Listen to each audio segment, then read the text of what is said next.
hotel clerk was still holding my credit card when he asked if I was with the Mercer Bennett wedding party. "I'm Daniel Mercer's mother," I said. He looked at his screen, then at me, then at the 2 white welcome boxes cutting into my palms. My dress hung over one arm. Daniel's father's cufflinks were tucked inside my purse, wrapped in the same square of blue velvet Tom had kept them in for 32 years. "I'm sorry, Miss Mercer. I don't see you on the wedding party access list." Brooke appeared beside us in a cloud of perfume and purpose, speaking into her phone about 12 missing centerpieces. She lowered the phone long enough to glance at the clerk. "She is the payer, not part of the party. Not Daniel's mother, not even Elaine. The payer." Daniel stood right behind her. Our eyes met. I waited for him to laugh because surely I had misunderstood. I waited for the easy correction. "That's my mom. Of course she's part of this." Instead, he put one hand on Brooke's shoulder and said, "Everybody's under a lot of pressure. We'll sort out your room in a minute, Mom." Then he took the boxes from my hands. 9 years after burying my husband, 6 months after offering to pay for my only son's wedding, and 3 minutes after arriving at the hotel, I finally understood that a person could be thanked 100 times and still not be welcome. But the worst part wasn't what Brooke said. It was how natural my son made it sound. 6 months earlier, Brooke had served engagement dinner on paper plates because she and Daniel owned 4 real plates, and one had a crack through the middle. I remember that because she apologized for the plates 3 times while handing them out, as if I might report her to some committee. "They're very festive," I told her. They were black, with gold dots around the rim, one folded in half under Daniel's lasagna. "Festive and structural," he said, catching the noodles with his bare hand. Brooke laughed so hard she snorted. She covered her mouth, embarrassed, and Daniel kissed the side of her head. That was one of the things I liked about them together.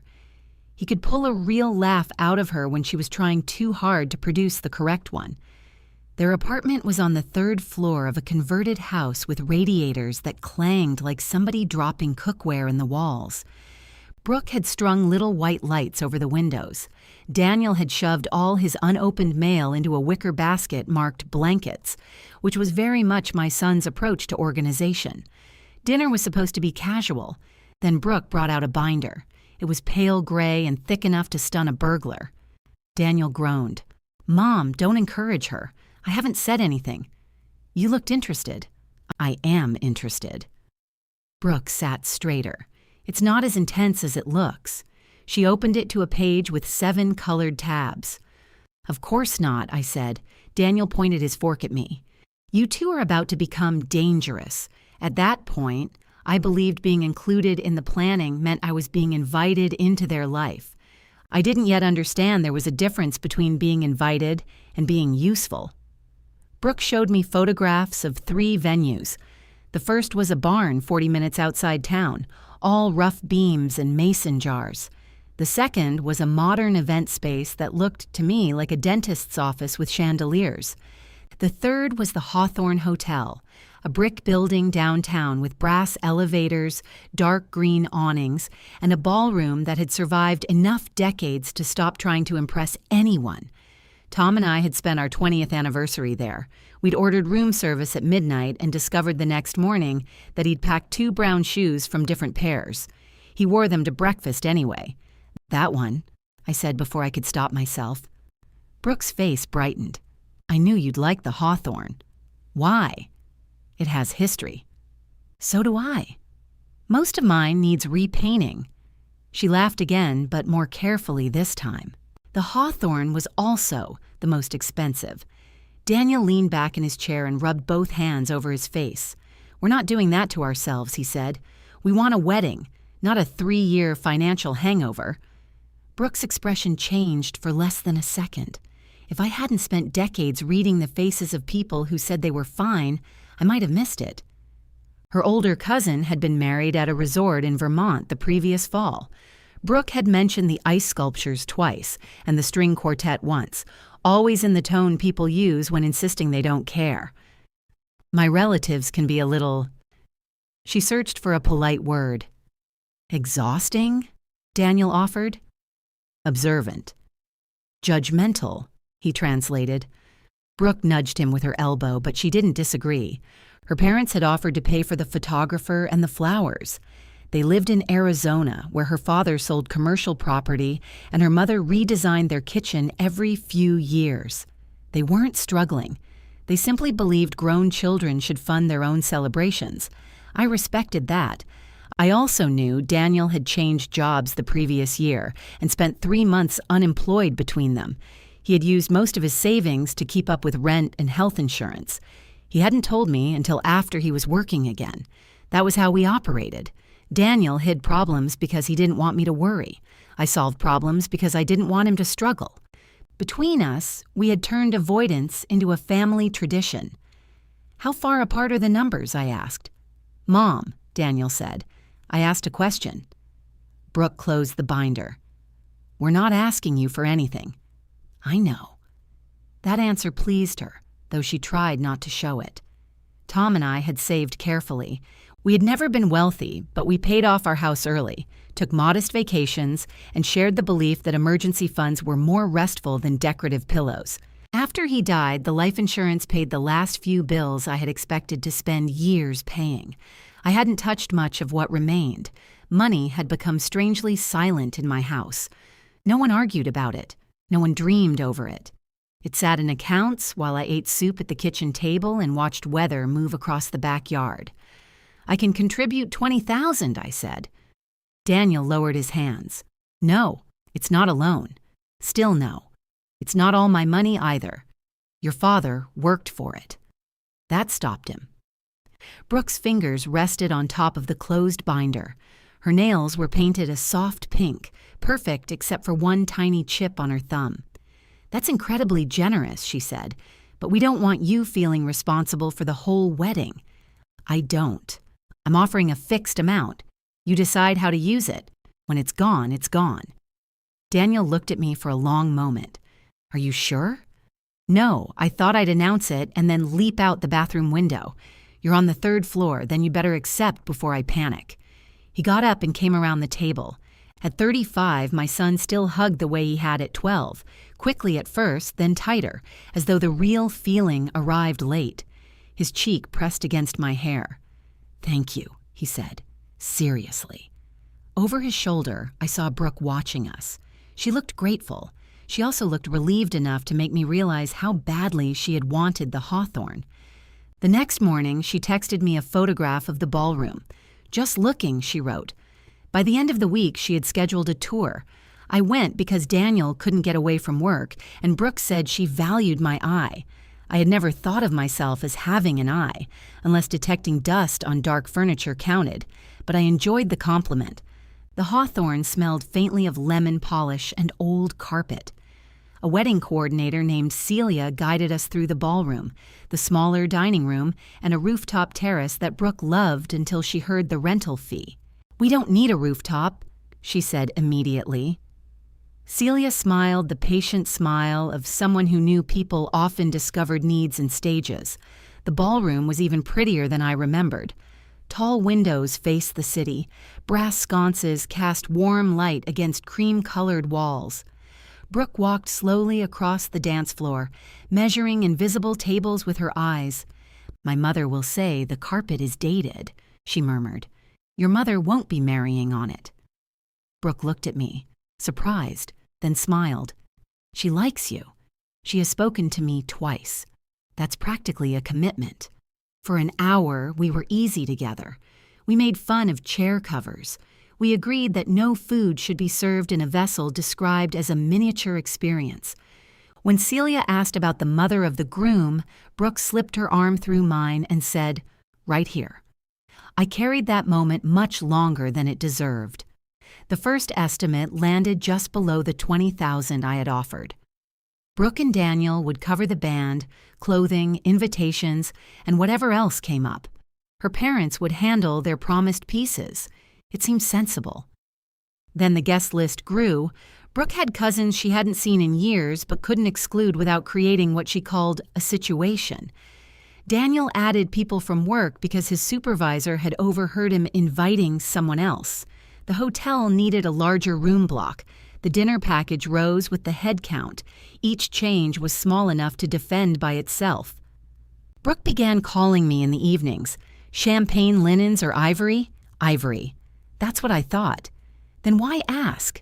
Because you make decisions without having a nervous breakdown. She sent me menu options, centerpiece sketches, and photographs of shoes no reasonable foot would forgive. Sometimes she took my advice. More often, she thanked me warmly and chose something else. I didn't mind. I told myself the pleasure was in being asked. One Sunday, Daniel called while I was trimming dead leaves from the fern in my kitchen. "You know you can tell her no, right?" he said. "To what?" "Wedding stuff. She gets carried away. She's excited. She likes you. I like her." "I know. I just don't want you getting overwhelmed." There was affection in his voice. There was also convenience. He was giving me permission to manage a problem he had already decided not to manage himself. "I'm fine," I said. That sentence had done a lot of unpaid labor in my family. The first extra cost was $1,150 for upgraded chairs. The standard chairs were dark wood. Brooke said they fought with the room. I studied the photographs for several minutes and couldn't see the fight. "We can keep the standard ones," she said on the phone, sounding brave in a way that made the chairs seem terminally ill. "It's okay." I could hear Daniel in the background asking where his keys were. "Put the upgrade on my portion," I said. "No, Elaine. You set a limit. It's one exception." She went quiet. "Are you sure?" I looked at the fern, at the empty chair across my kitchen table, at the Sunday afternoon stretching ahead of me. "Yes," I said. "I'm sure."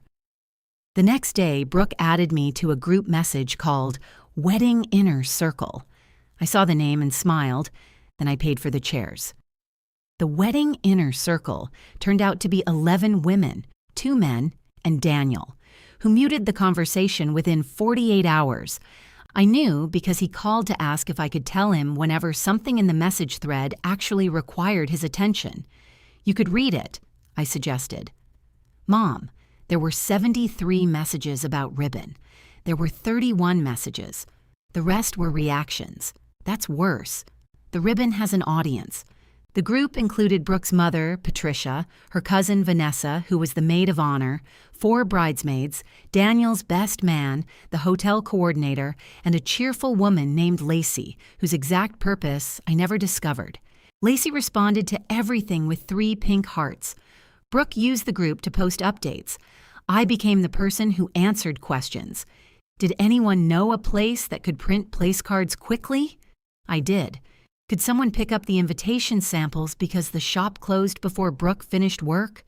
I could. Had anyone seen reasonably priced boxes for welcome gifts? I found some online and sent the link. Each task was ordinary.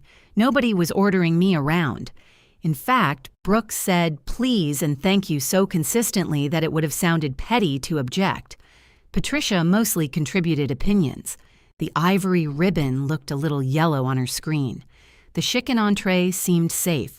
She wondered if the ballroom's carpet would photograph poorly. Whenever she wrote something like that, Brooke called me. "Do you think it looks yellow? It's ivory. Ivory is yellow with good manners." "What about the carpet? I'm planning to look at you, not the floor." You always know what to say. What I knew was how to calm people. It was different, but I let her believe it. One Saturday, I took the train downtown to meet Brooke for the menu tasting. Daniel had planned to come, but a client moved a meeting at the last minute. Brooke apologized on his behalf, though she was more annoyed than sorry. "He does this," she said as we waited for Celia. "He agrees to things. Then work becomes an emergency. Work is less emotional than choosing a salad." She smiled. "He said you'd understand." Of course he had. The tasting took place in a small room behind the ballroom. A waiter brought out neat little portions on oversized white plates. Brooke photographed every dish before touching it. Tom would have hated that. He believed hot food had a moral right to be eaten immediately. The first salad included grilled peaches, goat cheese, and something Celia called a balsamic pearl. "It looks like aquarium gravel," I said. Brooke choked on her water. Celia blinked twice, then looked down at her notes. "I'm sorry," Brooke said, trying to stop laughing. "She's not wrong. We chose the simpler salad. For the entree, Brooke preferred short ribs, but the price difference for 112 guests made her press her lips together. "The chicken is lovely," I said. "It's chicken. Most people understand chicken. My cousin's wedding had filet. Did it make the marriage stronger?" Brooke gave me a look, half amusement and half warning. "You haven't met my cousin Lauren. I'm beginning to feel I've attended her wedding." That made Celia laugh, which seemed to surprise all three of us. Brooke finally chose the chicken, then changed to short ribs before we left the building. I paid the difference after she promised to reduce the flour budget. The flour budget did not decrease. Ruth came over the following Sunday while I was assembling welcome boxes at my dining room table. The boxes were white with gold lettering, and each held 2 bottles of water, a packet of crackers, local chocolates, a printed schedule, and a miniature bottle of bourbon. Ruth picked up the bourbon and held it to the light. "Now this is a wedding tradition I can support. Put it back. You have 48 of them, and exactly 48 boxes." She returned it with exaggerated care. Ruth was 5 years younger than me and had responded to turning 59 by cutting her hair short, buying red glasses, and refusing every request that began with, "Since you're so good at this." She worked 3 days a week at a garden center and spent the rest of her time taking classes in subjects she had no intention of using. She inspected the supplies spread across my table. "How many of these are you making?" 60. "You just said there are 48 bottles. 12 boxes are alcohol-free. For whom?" "I don't know, Ruth. People." "What people?" "Guests." She opened an empty box and sniffed it. "Smells expensive." They weren't. Nothing connected to a wedding stays inexpensive once someone adds gold lettering. I kept folding tissue paper. She sat across from me. "What happened to your fixed contribution?" "It's still fixed. Fixed like a cat's attention span. The boxes are separate. They're my gift." "And the chairs?" I looked up. "How do you know about the chairs?" "You told me." "I did not. You called me from the parking lot outside the stationery store and said, 'Don't tell me $1,100 is too much for chairs.'" "That isn't the same as telling you I bought them. What did you think I assumed? That you robbed a chair bank?" I pushed a water bottle into the corner of a box. Ruth watched me in the irritating way only a sister can, without looking away when politeness requires it. "They're including me," I said. "I didn't say they weren't." "You were going to." "I was going to ask whether you enjoy this." "Yes." "Then enjoy it.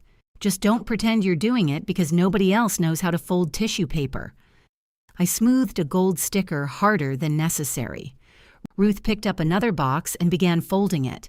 "You're doing the corners wrong," I said. "Then I'm maintaining my boundaries." By June, the wedding had developed its own weather system. Every week brought a fresh forecast of problems. The invitation envelopes came back with the wrong return address. Brooke's first pair of shoes hurt after 9 minutes. Vanessa changed jobs and could no longer organize the welcome dinner. Daniel forgot to send 3 addresses from his side of the guest list, then blamed the spreadsheet because it didn't make the empty spaces obvious. Brooke began stopping by my house after work. At first, she stayed for coffee. Then she stayed for dinner. She would kick off her shoes under the kitchen table, pull her hair into a loose knot, and become softer than she was around other people. One evening, she arrived carrying 2 garment bags and a bottle of wine. "I need an honest person," she said. "That sounds ominous." She modeled 2 dresses for the rehearsal dinner. The first was blue and fitted. The second was cream-colored with sleeves that made her look as if she might direct an orchestra. "The blue," I said. "My mother likes the cream." "Then your mother should buy it in her size." Brooke stood in front of the mirror over my sideboard, turning sideways. "Is the blue too tight?" "Yes." Her face fell, but not everywhere. "Have the waist let out 1/2 inch. She looked at me in the mirror. "Vanessa said it was perfect." "Vanessa wants to remain maid of honor. You really don't get scared of me, do you?" I laughed because I thought she was joking. Later, over wine, she admitted that Patricia had criticized nearly every decision. She says she's only trying to protect me from regretting things. Regret is part of every wedding. Your father-in-law wore 2 different shoes to our 20th anniversary breakfast. Brooke smiled. Daniel told me that story. He tells it incorrectly. He says Tom did it to make you laugh. He noticed after we got downstairs. Daniel says he knew upstairs. Daniel was not born yet. She laughed, and then her eyes filled unexpectedly. She wiped under them with 2 fingers. I want this to be good, she said. It will be. Everyone expects it to be beautiful. Beautiful and good aren't always the same thing. She looked down into her wine. You know what I mean. I did. That was the problem. When Daniel came to pick her up, he found us at the kitchen table with the blue dress draped over a chair. Are you 2 drinking without me? Yes, Brooke said. Talking about me? Not everything is about you, I told him. He opened my refrigerator, stared inside, and asked, Is there any pie? That was Daniel's gift. He could make himself at home without appearing to take anything, even while holding your refrigerator door open. There's half a lemon pie behind the milk. He found it and ate directly from the pan. Brooke watched him with fond exasperation. Do you own a plate? Mom owns plates. I tossed a napkin at him. He caught it with one hand and grinned. In that moment, with Brooke barefoot under my table and Daniel eating pie from the tin, I felt something I had missed since Tom died. Not happiness exactly, occupancy. My house was being used again. Cabinets opened, chairs scraped, somebody left a wet glass on wood. That feeling made me generous in ways numbers didn't explain. After Brooke went upstairs to change, Daniel lowered his fork. Can I ask you something? You already have pie. It's about Dad. I was thinking about wearing his cufflinks. I didn't answer immediately. Tom had worn them at our wedding. They were simple silver rectangles scratched along one edge, nothing a jeweler would lock in a case. After the funeral, I had wrapped them in blue velvet and put them in the top drawer of my dresser beside his watch. I'd like that, I said. You're sure? Yes. Daniel nodded and looked down at the pie. I wish he were here. So do I. Brooke wants to leave a seat open for him at the ceremony. No. His head came up. No? I don't want an empty chair beside me. I'll spend the whole ceremony looking at it. She thought it would be meaningful. It would be meaningful to her. It would be miserable for me. Daniel wiped his fork with the napkin. I'll tell her. Tell her gently. I know. Do you? He smiled a little. Sometimes. Brooke came back downstairs carrying both garment bags. Daniel took them from her, and she leaned over to kiss my cheek. Thank you for tonight, she said. For everything. After they left, I went upstairs and opened my dresser. The cufflinks were exactly where I had left them. I unfolded the velvet and held one in my palm. The silver had tarnished near the hinge. Tom would have polished them with the corner of his undershirt, insisting special cloths were a conspiracy. I cried for a few minutes, then polished them myself. 3 days later, Daniel called about the hotel rooms. The original block was nearly full. Brooke's relatives were booking faster than expected, and several members of the wedding party could not afford the hotel's weekend rate. We'll cover Vanessa and Marcus, he said, but there are 4 others. What are you asking? He hesitated, which meant he knew exactly what he was asking. Could some of the room costs come out of your contribution, the contribution that has already been spent? I know. Daniel, I know. I heard Brooke say something in the background. He answered her quietly, then came back to me. We can put them farther away at a cheaper hotel. Will that cause a problem? Brooke thinks everyone needs to be nearby for the schedule. Nearby, available, part of things. I looked across my bedroom at Tom's cufflinks resting on the blue velvet while the last of the polish dried. How many rooms? I asked. 4. 2 nights. And that's the last edition. Yes, you said that very quickly. It can be the last edition. I should have told him to solve it himself. Instead, I asked him to send me the amount. That evening, Brooke added 4 names to the room list and sent me a private message. You saved the weekend. I read it twice. Then I wrote back, happy to help. Just make sure Daniel and I are close to the wedding suite. I'll have his cufflinks and anything else you need me to carry. Brooke answered with a heart. She didn't answer the rest. The heart was Brooke's favorite piece of punctuation. A red heart meant thank you. 2 pink hearts meant she was excited. A white heart meant she had made a decision and did not want questions. I learned that in July when she sent a photograph of 3 floor-length dresses to Patricia and me. "Which color for mothers?" she wrote. The options were pale gray, dusty blue, and a shade of pink that made me think of uncooked chicken. Patricia answered first. Gray photographs as dull. Blue could work if it's not too saturated. Pink is youthful. I enlarged the pink dress, trying to imagine it on my body without taking the exercise personally. Brooke sent a white heart. Pink it is. A minute later, Patricia wrote, "I meant for me. Elaine might be more comfortable in blue." I laughed out loud in my empty kitchen. There were insults so smoothly delivered that interrupting them felt like spilling a drink. "Blue would be lovely," I wrote. 3 red hearts appeared beneath my answer. Ruth came with me to shop for the dress. She rejected the first 3 options because one had sad sleeves, one made me look like an upholstered bench, and one required shapewear that could have been used in aviation. "You're not wearing that for 12 hours, she said, while a saleswoman pretended to rearrange scarves nearby. "I could change after the reception. You'll need the fire department to get you out of it. Could you lower your voice?" "I'm protecting public safety." We found a dark blue dress with a simple neckline and soft pleats at the waist. It was comfortable, flattering, and expensive enough that I lied to Ruth about the price. She watched me at the mirror while the seamstress pinned the hem. "You look good," she said. "That sounded painful for you." "I'm adjusting." The dress did look good. I could see myself standing beside Daniel in it. That was all I needed. On the drive home, Ruth asked which events she was expected to attend. The ceremony and reception, obviously. There's a welcome dinner Friday. Am I welcome? I think it's mainly the wedding party and close family. Which am I?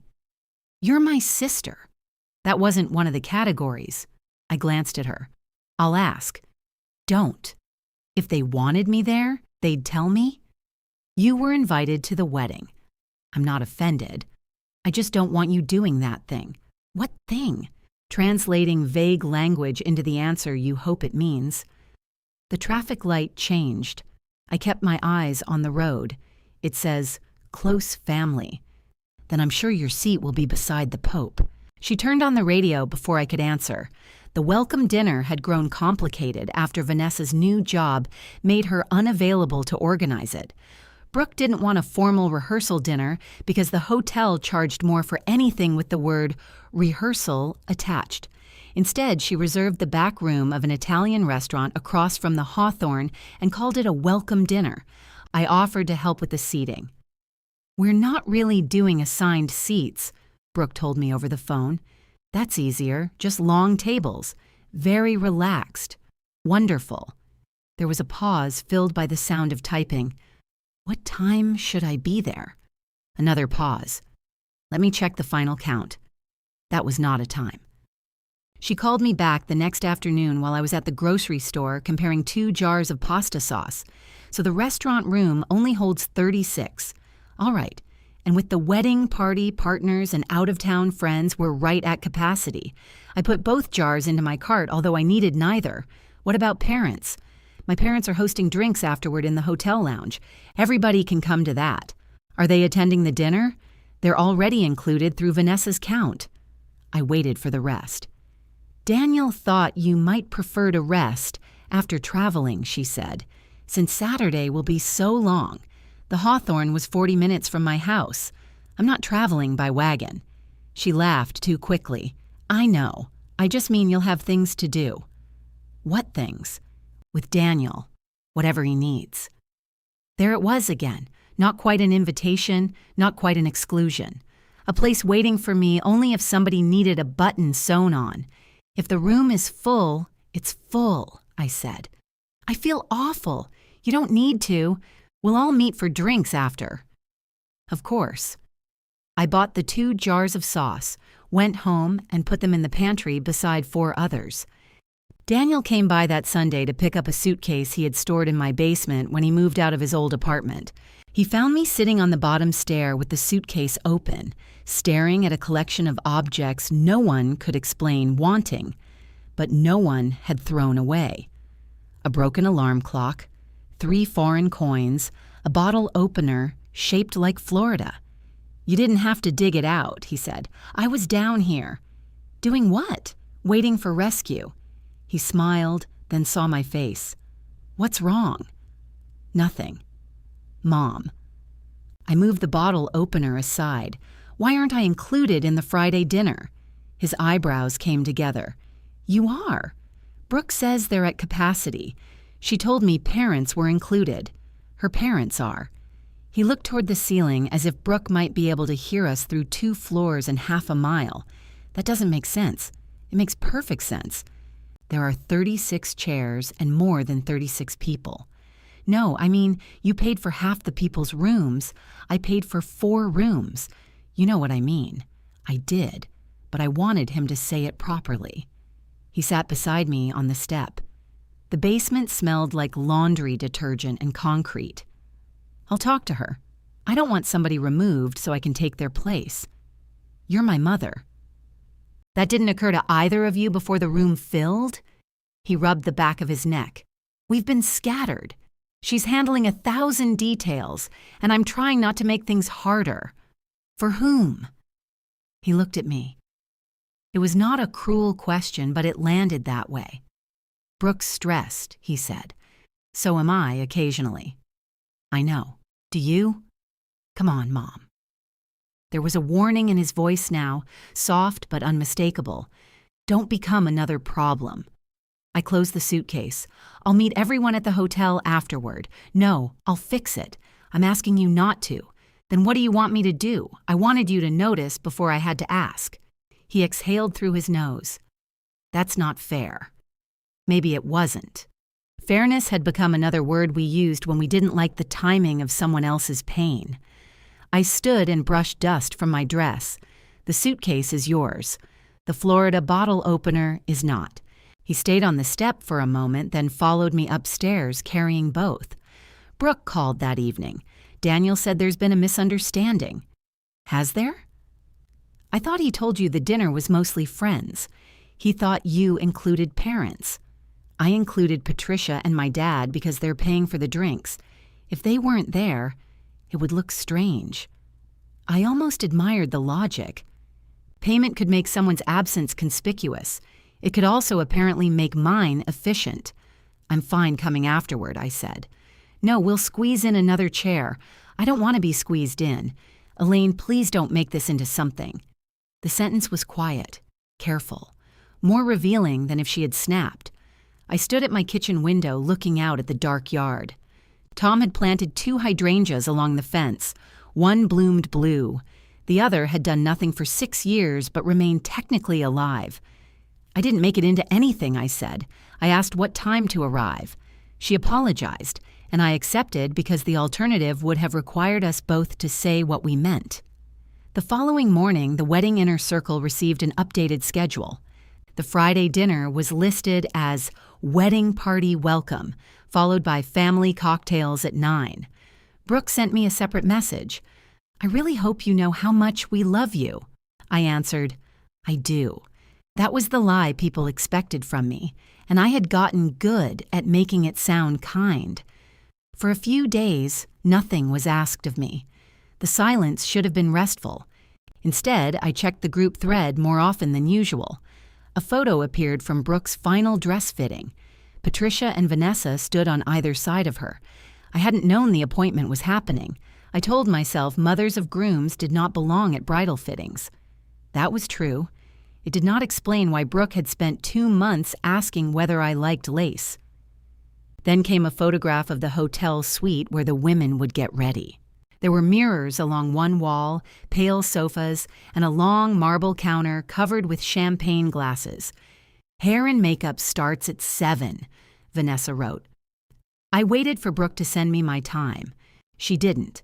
At dinner with Daniel and Brooke the next week, I asked casually whether I should make my own salon appointment.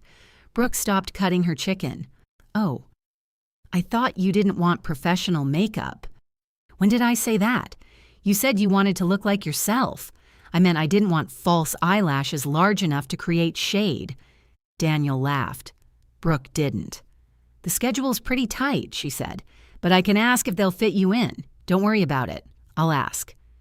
She reached for her phone and typed something. I watched her send the message. No appointment ever appeared. I booked one at a salon 3 blocks from the hotel. The only remaining time was 6:30 Saturday morning. Ruth said she would come with me, then complained when she heard the hour. "You volunteered." I assumed beauty operated during business hours. "You don't have to come." "Yes, I do.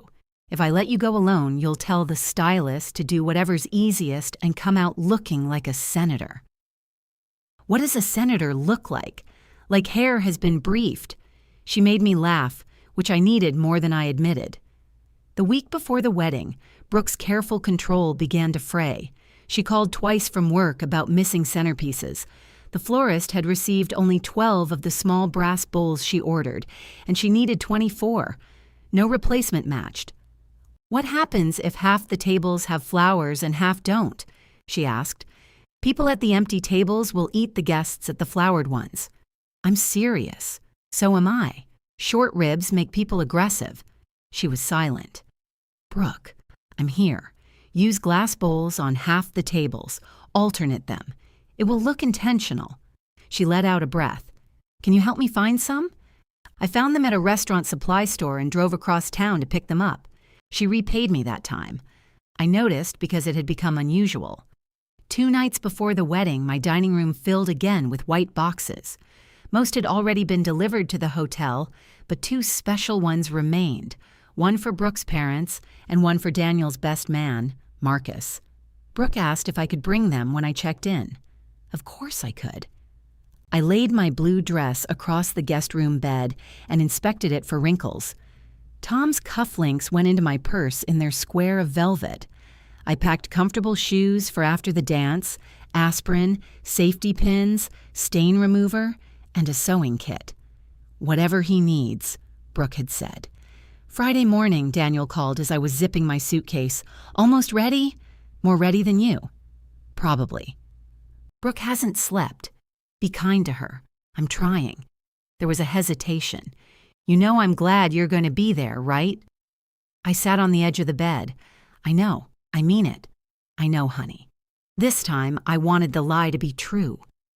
40 minutes later, I pulled beneath the Hawthorne's green awning. A bellman unloaded my suitcase, my dress, and the 2 white boxes. The brass doors turned slowly ahead of me, reflecting pieces of the lobby. I gathered everything I could carry and walked inside. The lobby was full of flowers that had nothing to do with Brooke. Huge white arrangements rose from brass tables. Guests moved around them with rolling suitcases and garment bags. And for one foolish moment, I thought every person under that roof must be arriving for the same reason I was. At the desk, I gave my name to a young clerk whose tag said Owen. He found the reservation, asked for my credit card, and typed long enough to make me shift the boxes against my ribs. "I see the room," he said, "but I don't see your name on the wedding party access list. I'm Daniel Mercer's mother. That may be a separate list. Let me check." He picked up a phone. Behind me, one of the revolving doors released a burst of warm air and Brooke's voice. "No, 12 brass and 12 glass. Alternate tables." I emailed the photograph. She crossed the lobby in cream trousers and high heels, holding her phone to one ear. Daniel followed with a cardboard drink tray. He looked tired and happy and older than he had that morning. I smiled at him. He smiled back. "Are you with the Mercer-Bennett wedding party?" Owen asked me.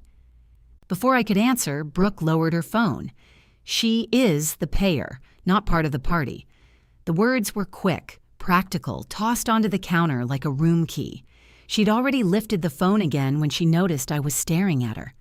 "For the access list," she added. "It's just the people using the suite." Daniel's smile disappeared. I waited. I had already lived that moment once in my mind, though I didn't know it then. I had imagined my son hearing an insult and becoming instantly clear. Not angry, not theatrical, just clear. That's my mother. Instead, he handed one of the coffees to Brooke and touched her shoulder. "Everybody's under a lot of pressure," he said. "We'll sort out your room in a minute, Mom." He leaned forward and took the welcome boxes from me. "Marcus is going to love this," he said, reading the tag on top. Brooke was speaking into her phone again. Daniel kissed my cheek, shifted both boxes under one arm, and followed her toward the elevators. My dress slid down my shoulder. Owen looked at the keyboard as if it had become very interesting.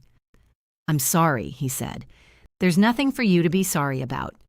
It was the kind of sentence I had spent my life saying when there was plenty to be sorry about, and none of it was the listener's fault. He gave me 2 key cards and pointed toward an elevator bank on the opposite side of the lobby.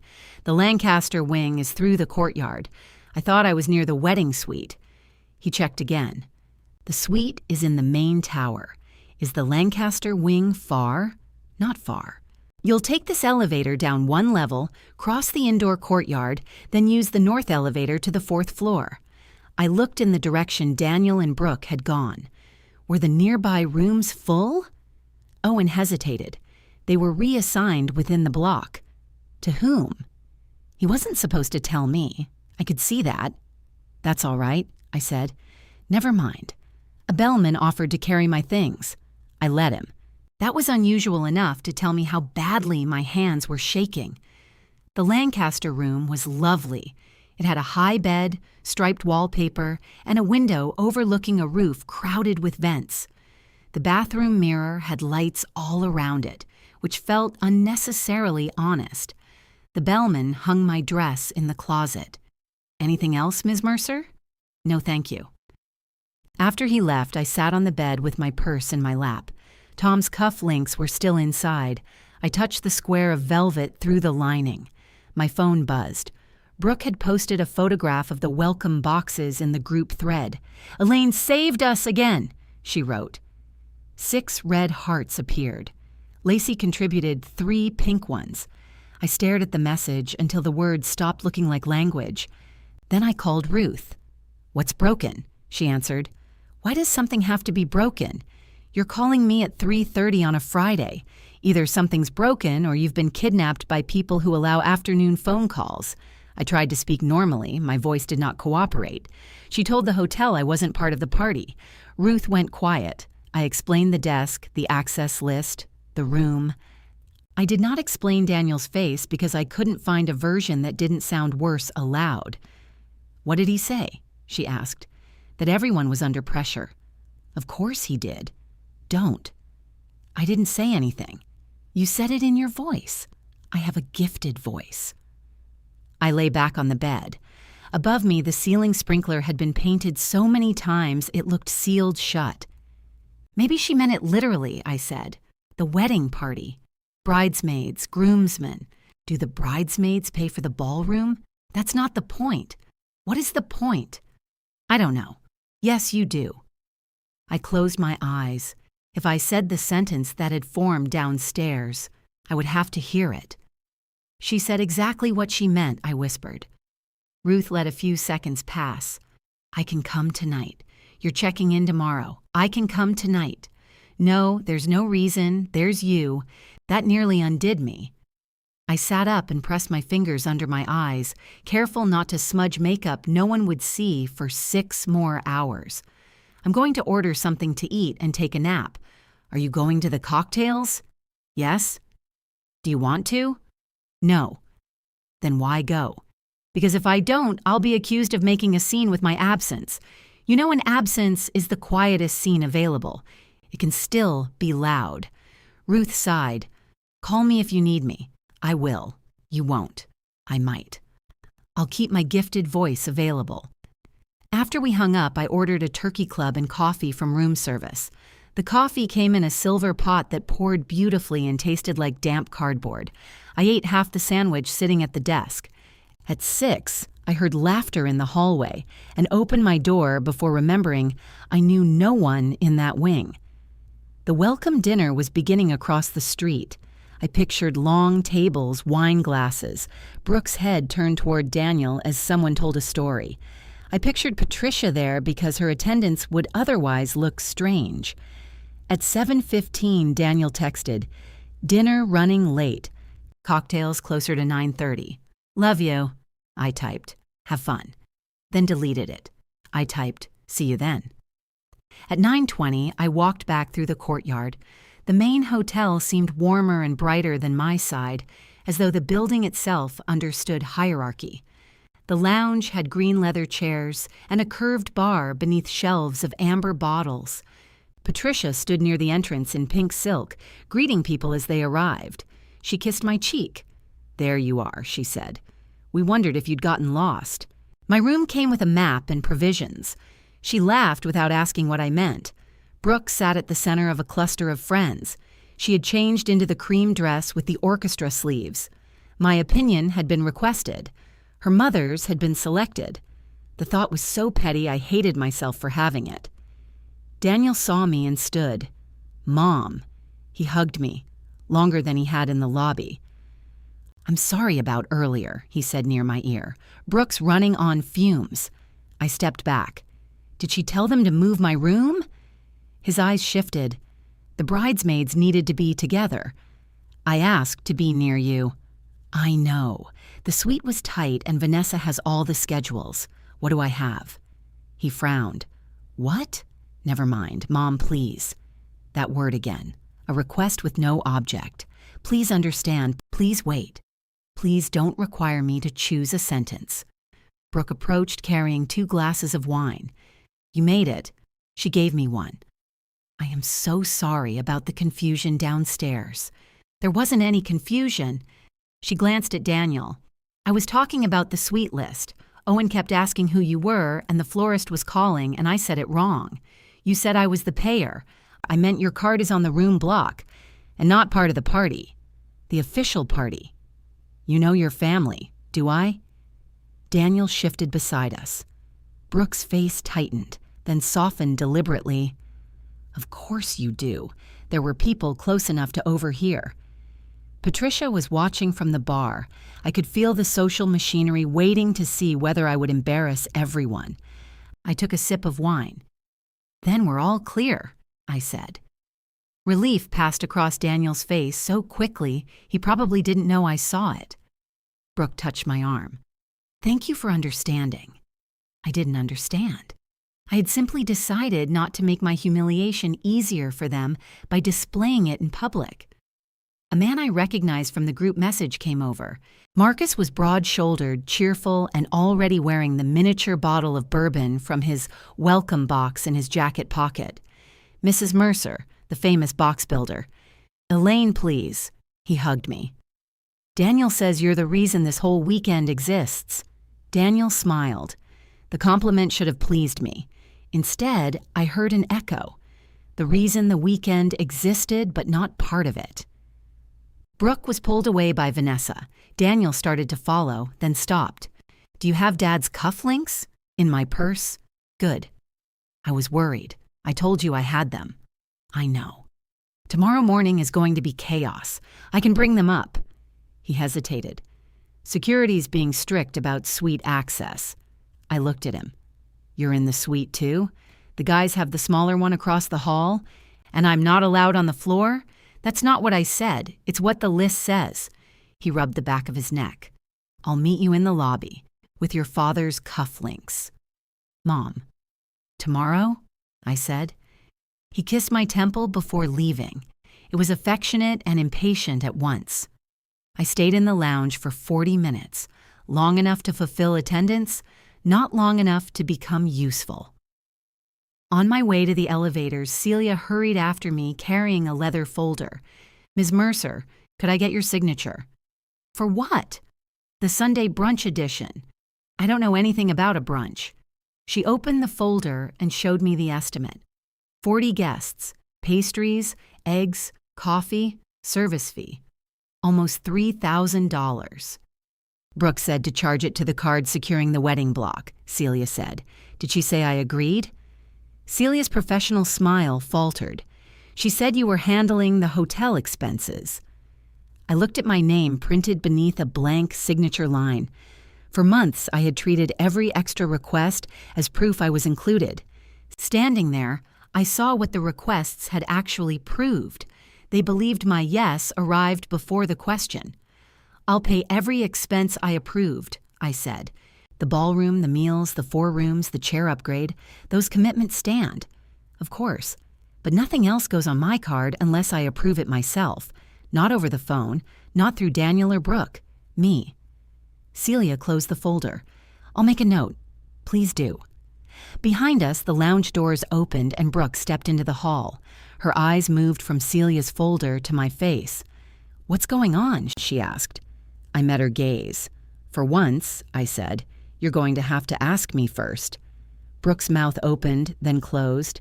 Celia looked as if she would gladly have traded places with someone cleaning the ballroom carpet. "The brunch was supposed to be a surprise for everyone," Brooke said. "It surprised me. We have relatives staying through Sunday. People need to eat. Then invite the number of people you can afford to feed." Her face flushed. "It's not like I ordered champagne and caviar. I didn't say you did. You made a note on the card?" The question was directed at Celia. Celia held the folder against her chest. Ms. Mercer requested individual approval for any additional charges. Brooke looked at me again. "You're doing this now?" "I'm doing it before you spend $3,000 I didn't agree to spend. You paid for chairs." "Yes." "And the extra rooms." "Yes." So I thought, I know what you thought. The lounge doors opened behind her. Laughter and music spilled into the hall, followed by Patricia, who paused when she saw us. "Is everything all right?" Brooke's shoulders lifted. "Fine," she said. "It's handled." Patricia took in the leather folder and my face. She had the social instincts of a person who could smell embarrassment before entering a room. "What's handled?" "The Sunday brunch," Brooke said. "We'll cancel it." "Oh." Patricia sounded disappointed, not surprised. I thought Elaine was covering the hotel. I almost laughed. I had become a weather condition. "Elaine is covering the hotel. Bring a sweater." "I'm covering what I agreed to cover," I said. Patricia's gaze sharpened. "Of course." Brooke handed me the wine glass she was still carrying. "I need to get back." She walked into the lounge without looking at me. Patricia remained in the hallway. "Weddings create misunderstandings," she said. "So I'm learning." She's exhausted. "So am I." "Yes, but you've done this before." Been the mother of the groom? Managed a family event. There were so many possible answers that I chose none. Celia excused herself. Patricia followed Brooke, and I carried both wine glasses to a side table before returning to my room. My phone rang while I was taking off my shoes. "Daniel." I let it ring 4 times before answering. "Hi." "What happened with the brunch?" "Ask Brooke." I did. "Then why are you asking me?" He exhaled. "She thought it was included. She thought I would include it." "Is there a difference?" $3,000. "Mom, nobody was trying to take advantage of you. That's comforting. Apparently, it just happened naturally." Silence. I sat on the edge of the bed, pressing one heel against the carpet. "I don't want to fight with you tonight," he said. "Then don't. It's the night before my wedding, I'm aware. The brunch wasn't my idea. That was Daniel's lifelong instinct. Find the spot where blame was landing and step 6 inches to the side. Did you know about it?" "Yes, but I thought it was in the package." "Did you look?" Brooke was handling it. Of course she was. What does that mean? It means you've found a very efficient arrangement. She makes the decisions, I solve the problems, and you remain surprised by both. That's unfair. Maybe. "Can we talk tomorrow?" "After the wedding." "Mom, I have a salon appointment at 6:30. I thought you were getting ready with everybody." The ache came so suddenly I almost missed the anger beneath it. "Good night, Daniel." I ended the call. At 5:40 the next morning, I woke before the alarm with one hand gripping the blanket. For several seconds, I didn't know where I was. Then the vents outside my window released a low mechanical groan, and the previous day returned all at once. There were no messages from Daniel or Brooke. The group thread had 38. Vanessa wanted everyone in the main suite by 7. A bridesmaid named Kelsey had forgotten fashion tape. Lacey had posted 3 pink hearts beneath a photograph of bagels. I took a shower and put on gray slacks and a blouse that buttoned down the front so I wouldn't ruin my hair later. Ruth was waiting outside the salon with 2 coffees and the expression of a woman attending an execution. "You look terrible," she said. "Good morning. I mean, tired. You look judgmental." "I am judgmental." The salon lights were too bright for dawn. A stylist named Devin wrapped a cape around me and asked what I wanted. "Not senatorial," Ruth said. Devin looked at her. "She has concerns about government hair," I explained. "I've seen it," Devin said gravely. "We can avoid it." Ruth sat nearby drinking coffee while Devin curled and pinned my hair into something soft that still looked like me. Every few minutes, my phone vibrated on the counter. At 7:12, Daniel wrote, "Need the cufflinks," I answered. "I'll meet you in the lobby at 8:30. Can you bring them now?" I looked at my hair, half pinned and half hanging over one eye. No. 3 dots appeared, disappeared, appeared again. Finally. Okay. At 7:40, Brooke texted me privately. "Do you have safety pins?" I had 6 in the sewing kit upstairs. "The hotel front desk probably does," I wrote. Her answer arrived immediately. "Can you grab some and bring them to the suite?" I read the sentence twice. Ruth leaned forward. "What?" "Safety pins. Are they holding the marriage together?" Her dress, I assume. "There are 11 people in that suite. 12 if Lacey exists. Someone can find a safety pin." I put my phone face down. Devin met my eyes in the mirror and wisely said nothing. When my hair was finished, Ruth's expression softened. "You look beautiful. Don't sound so shocked. I've been awake since 5. My voice hasn't calibrated." She came back to my room while I did my makeup. The blue dress hung in the closet where the bellman had placed it. Ruth unzipped the garment bag. This was the right one. Patricia thought blue would be more comfortable for me. Comfortable is what people say when they want older women to blend into upholstery. Her dress is pink. May it bring her youth. I laughed despite myself. Ruth found my sewing kit on the desk. "Here are the famous safety pins. Leave them." She did. At 8:20, I put Tom's cufflinks into my evening bag. Ruth carried my shoes while we crossed the courtyard to the lobby. Marcus was waiting near the elevators. "Morning, Elaine. Daniel sent me. I was meeting Daniel. He's dealing with a shirt situation." "What kind of shirt situation?" "The kind where it doesn't have buttons." "None?" "2, maybe 3. The important middle region." I looked at Ruth. She kept her face perfectly still. "Did he bring another shirt?" Marcus smiled. "You raised an optimist. My sewing kit was back in the Lancaster wing. The old version of me would already have been moving toward the elevator." "Tell him to call the front desk," I said. "They'll have a sewing kit." Marcus's smile faded slightly. "Right. Sure." I took out the square of blue velvet. These were his father's. He accepted them with both hands. "I'll make sure he gets them. Please do." A small, stubborn part of me wanted Daniel to appear. I wanted to see his face when he opened the velvet. I wanted the moment I had imagined at my dresser. Instead, Marcus tucked the bundle carefully into his inside pocket and left. Ruth touched my arm. "That wasn't the moment you wanted." "No, I'm sorry. So am I." Back in my room, I changed into the blue dress. Ruth fastened the hook at the top and adjusted the pleats. My phone rang. Brooke. I answered because not answering would have felt like a performance. "Elaine, do you still have the safety pins? They're in my room. Can someone bring them?" "Kelsey tried the desk, but they only had 2. I'm already dressed. We just need them downstairs. I'm in the other wing. I know where you are." The words came out sharper than she intended. Ruth stopped adjusting my sleeve. "There are a dozen adults in your suite," I said.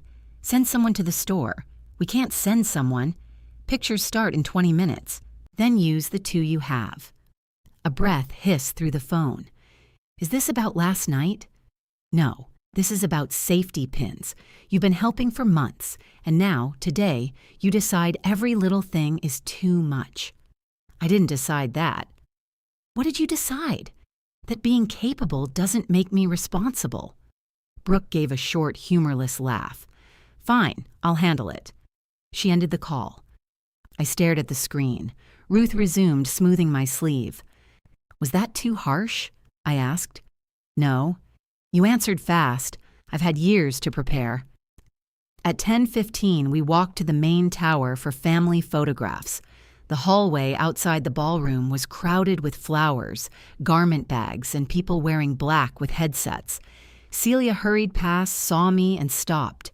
Ms. Mercer, you look wonderful. Thank you. I wanted you to know the brunch has been removed, and your authorization note is in place. Thank you. Ruth raised an eyebrow after Celia left. Authorization note? I'll explain later. We reached the elevators leading to the suites. A security attendant checked names on a tablet. Elaine Mercer, I said. His finger moved down the screen. I don't have you for this floor. I'm here for family photographs. Those are in the ballroom foyer at 11. Brooke asked parents to come upstairs at 10:15. He checked again. I'm sorry. Ruth stepped closer to me. We can wait downstairs. I called Daniel. No answer. I called Brooke. Straight to voicemail. Then the elevator doors opened, and Patricia emerged in her pink dress with Vanessa behind her. Oh, Patricia said. You're early. I was told 10:15. That's for immediate family photographs. Ruth made a small sound beside me. Patricia heard it. I mean the couple and the bridal party. Parents are at 11. I'm a parent, I said. Yes, of course. I meant the getting ready photographs. Vanessa looked down at her phone. Brooke's asking where the stain remover is. Patricia turned to me. Do you have any? I did. It was in my purse. I looked from Patricia to Vanessa, both waiting as if my arrival had finally acquired a purpose. No, I said. Ruth and I went downstairs.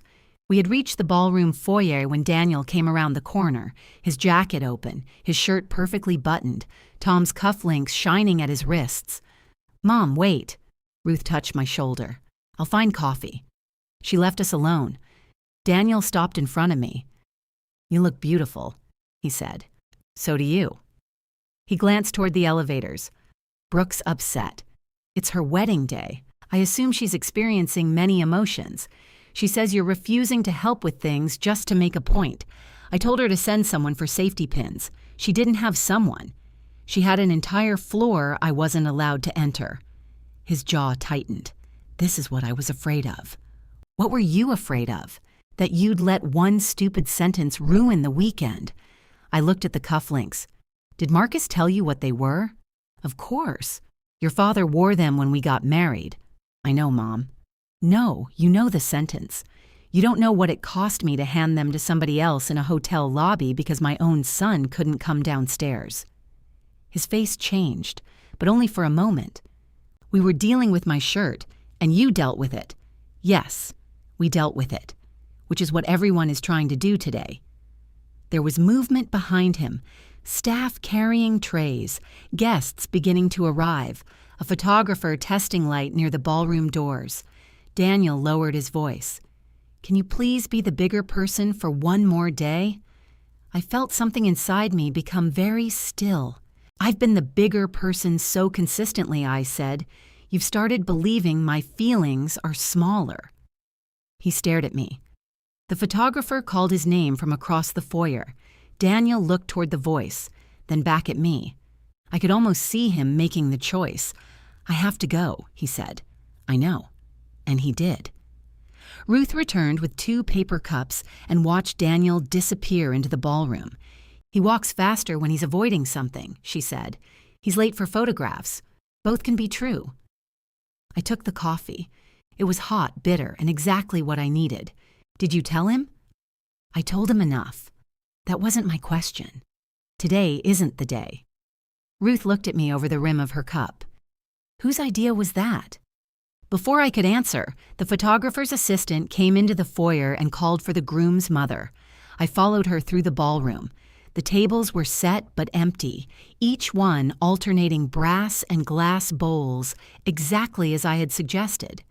In the soft light, no one would have guessed half the arrangement came from a restaurant supply store. Brooke stood beneath the tall windows with Daniel. Her dress had a clean, narrow shape and no lace at all. She looked elegant and terrified. When she saw me, her eyes moved quickly from my dress to my hair. "You look beautiful," she said. "So do you. I'm sorry about the mix-up upstairs." There had been enough mix-ups to qualify for their own room block. "It's all right," I said. Daniel glanced at me. He knew it wasn't. The photographer arranged us in shifting combinations. Brooke with Patricia and her father, Paul. Daniel with me. The couple with all three parents. Patricia stood beside me in pink silk that did, in fact, look youthful, though I decided not to hold it against her. Paul was a quiet man with silver hair and the permanent squint of someone who had spent years reading contracts under bad office lights. He touched my elbow as we changed positions. "Thank you for everything you've done," he said. "You're welcome." Brooke told us about the brunch. I braced myself. "She should have asked," he added. That surprised me enough that the photographer had to tell me where to look. Daniel and I took one photograph alone. He put his arm around my waist. I rested my hand against his jacket, inches from Tom's cufflinks. The photographer lowered her camera. "Mom, look at him." I did. Daniel smiled at me, and for one dangerous second, I saw him at every age at once. A 5-year-old with hair he had cut himself. A 17-year-old pretending not to cry when Tom left him at college. A grown man wearing his father's silver at his own wedding. My anger did not disappear. It moved over to make room. The camera clicked. "Perfect," the photographer said. Nothing about it was perfect. After the photographs, guests began filling the ceremony room. Someone pinned a small spray of white flowers to my dress. I never learned who. Vanessa handed me a folded program and pointed toward the front row. "You'll walk in with Marcus," she said. "I know. Then sit on the groom's side, first chair." "I know." She checked the schedule in her hand. "Sorry, I'm telling everybody everything." "You're doing fine." Her eyes looked damp with exhaustion. "Brooke hasn't eaten since yesterday. There are crackers in every welcome box." Vanessa laughed. For the first time that day, helping did not feel like surrender. It was simply a human answer. Marcus offered me his arm at the door. He smelled faintly of bourbon, though I chose to believe it was the miniature bottle in his pocket. "Your son is a wreck," he whispered. "Good." He looked at me. "It means he understands the occasion." Marcus nodded as if I had delivered valuable maternal wisdom instead of a convenient sentence. The music started. We walked down the aisle. My seat was in the front row. There was no empty chair beside me. Daniel had told her. That small evidence of being heard struck deeper than I expected. Brooke could have insisted. She hadn't. She had accepted that whatever comfort an empty chair offered her would cause me pain. Ruth sat directly behind me. When I took my seat, she touched my shoulder once. Daniel entered with Marcus and stood at the front. He looked toward me immediately. I smiled because he was my son and because love can survive inside anger without becoming less angry. When Brooke appeared, the room changed. Even Patricia stopped adjusting things. Brooke's father walked her halfway down the aisle, then she went the rest alone. Later, I learned that was her choice. At the time, I only saw Daniel's face. He loved her. That truth complicated everything and excused nothing. Their vows were simple. Daniel promised to listen before trying to fix things, which almost made me laugh under the circumstances.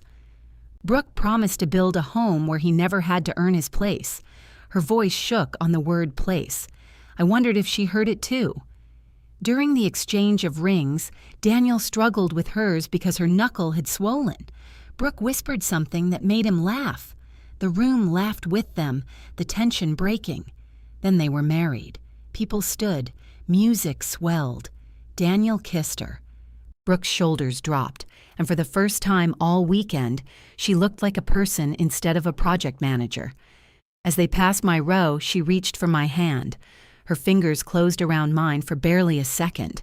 I held on just as briefly. The cocktail hour took place in the hallway outside the ballroom. Servers carried trays of small food that looked decorative and tasted mostly of salt. Guests I had never met came up to thank me. "The hotel is gorgeous. What a wonderful weekend. You must be so proud." I said I was. That part was true. A woman in a green dress introduced herself as Cousin Lauren, owner of the famous Vermont wedding. "Brooke speaks so highly of you," she said. "I'm glad." She said, "You've been incredibly involved." The word struck me as funny. "Involved enough to know where the safety pins are," I said. Lauren smiled uncertainly. "Weddings take a village. Some villages have zoning laws." Ruth appeared at my side before I could become worse. "This is my sister," I said. "The one with boundaries," Ruth added. Lauren excused herself to find the bar. "You're not allowed to drink champagne without supervision," Ruth told me. "I've had half a glass. You're insulting villages." She started it. Ruth took the glass from my hand and finished it.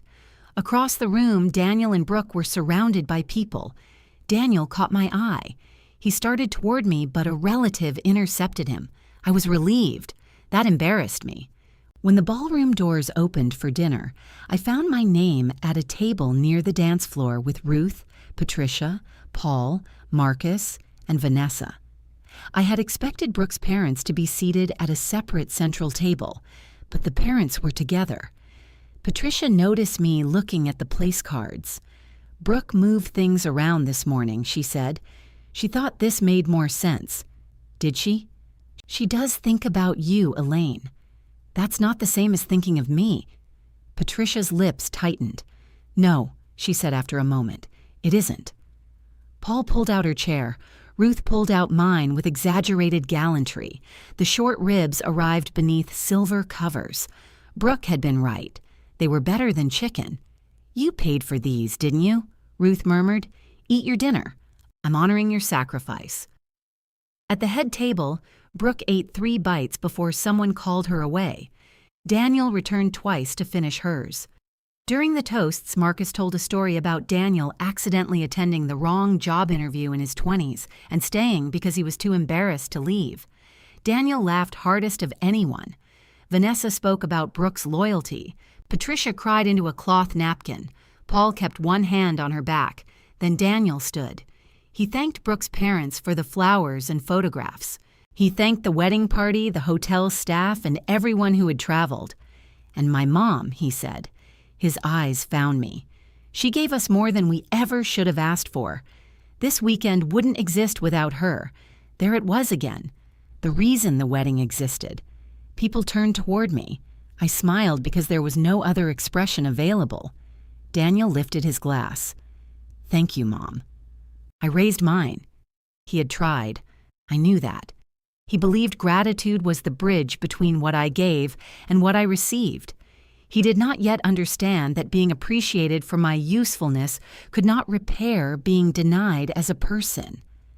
Brooke whispered something to him when he sat down. He nodded. Patricia leaned toward me. "That was lovely." "Yes, he knows what you've done." "Yes." Ruth remained silent, which was louder than anything she could have said. After dinner, the band started. The first dance belonged to Brooke and Daniel.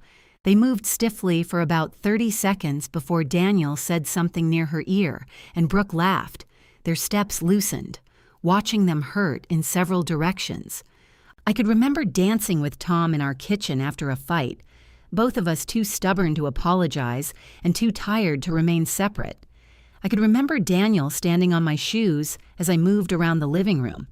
I could imagine the years ahead for him and Brooke, the grocery lists, the illnesses, the ordinary nights when marriage was less a feeling than the decision to stay in the room. When their song ended, everyone cheered. The band leader announced the father-daughter dance. Paul walked onto the floor and held out his hand to Brooke. Patricia leaned across the table. "We almost didn't come," she said. I turned to her. "Brooke and I had a terrible argument in March. She said I made everything about appearances." "Did you?" "Yes." The honesty surprised me. Patricia watched her husband turn their daughter gently beneath his arm. I told her the hawthorn was too ambitious. I thought she'd be embarrassed if it wasn't done properly. What does properly mean? Expensively, apparently. She gave a small, unhappy smile. I was relieved when you offered to help.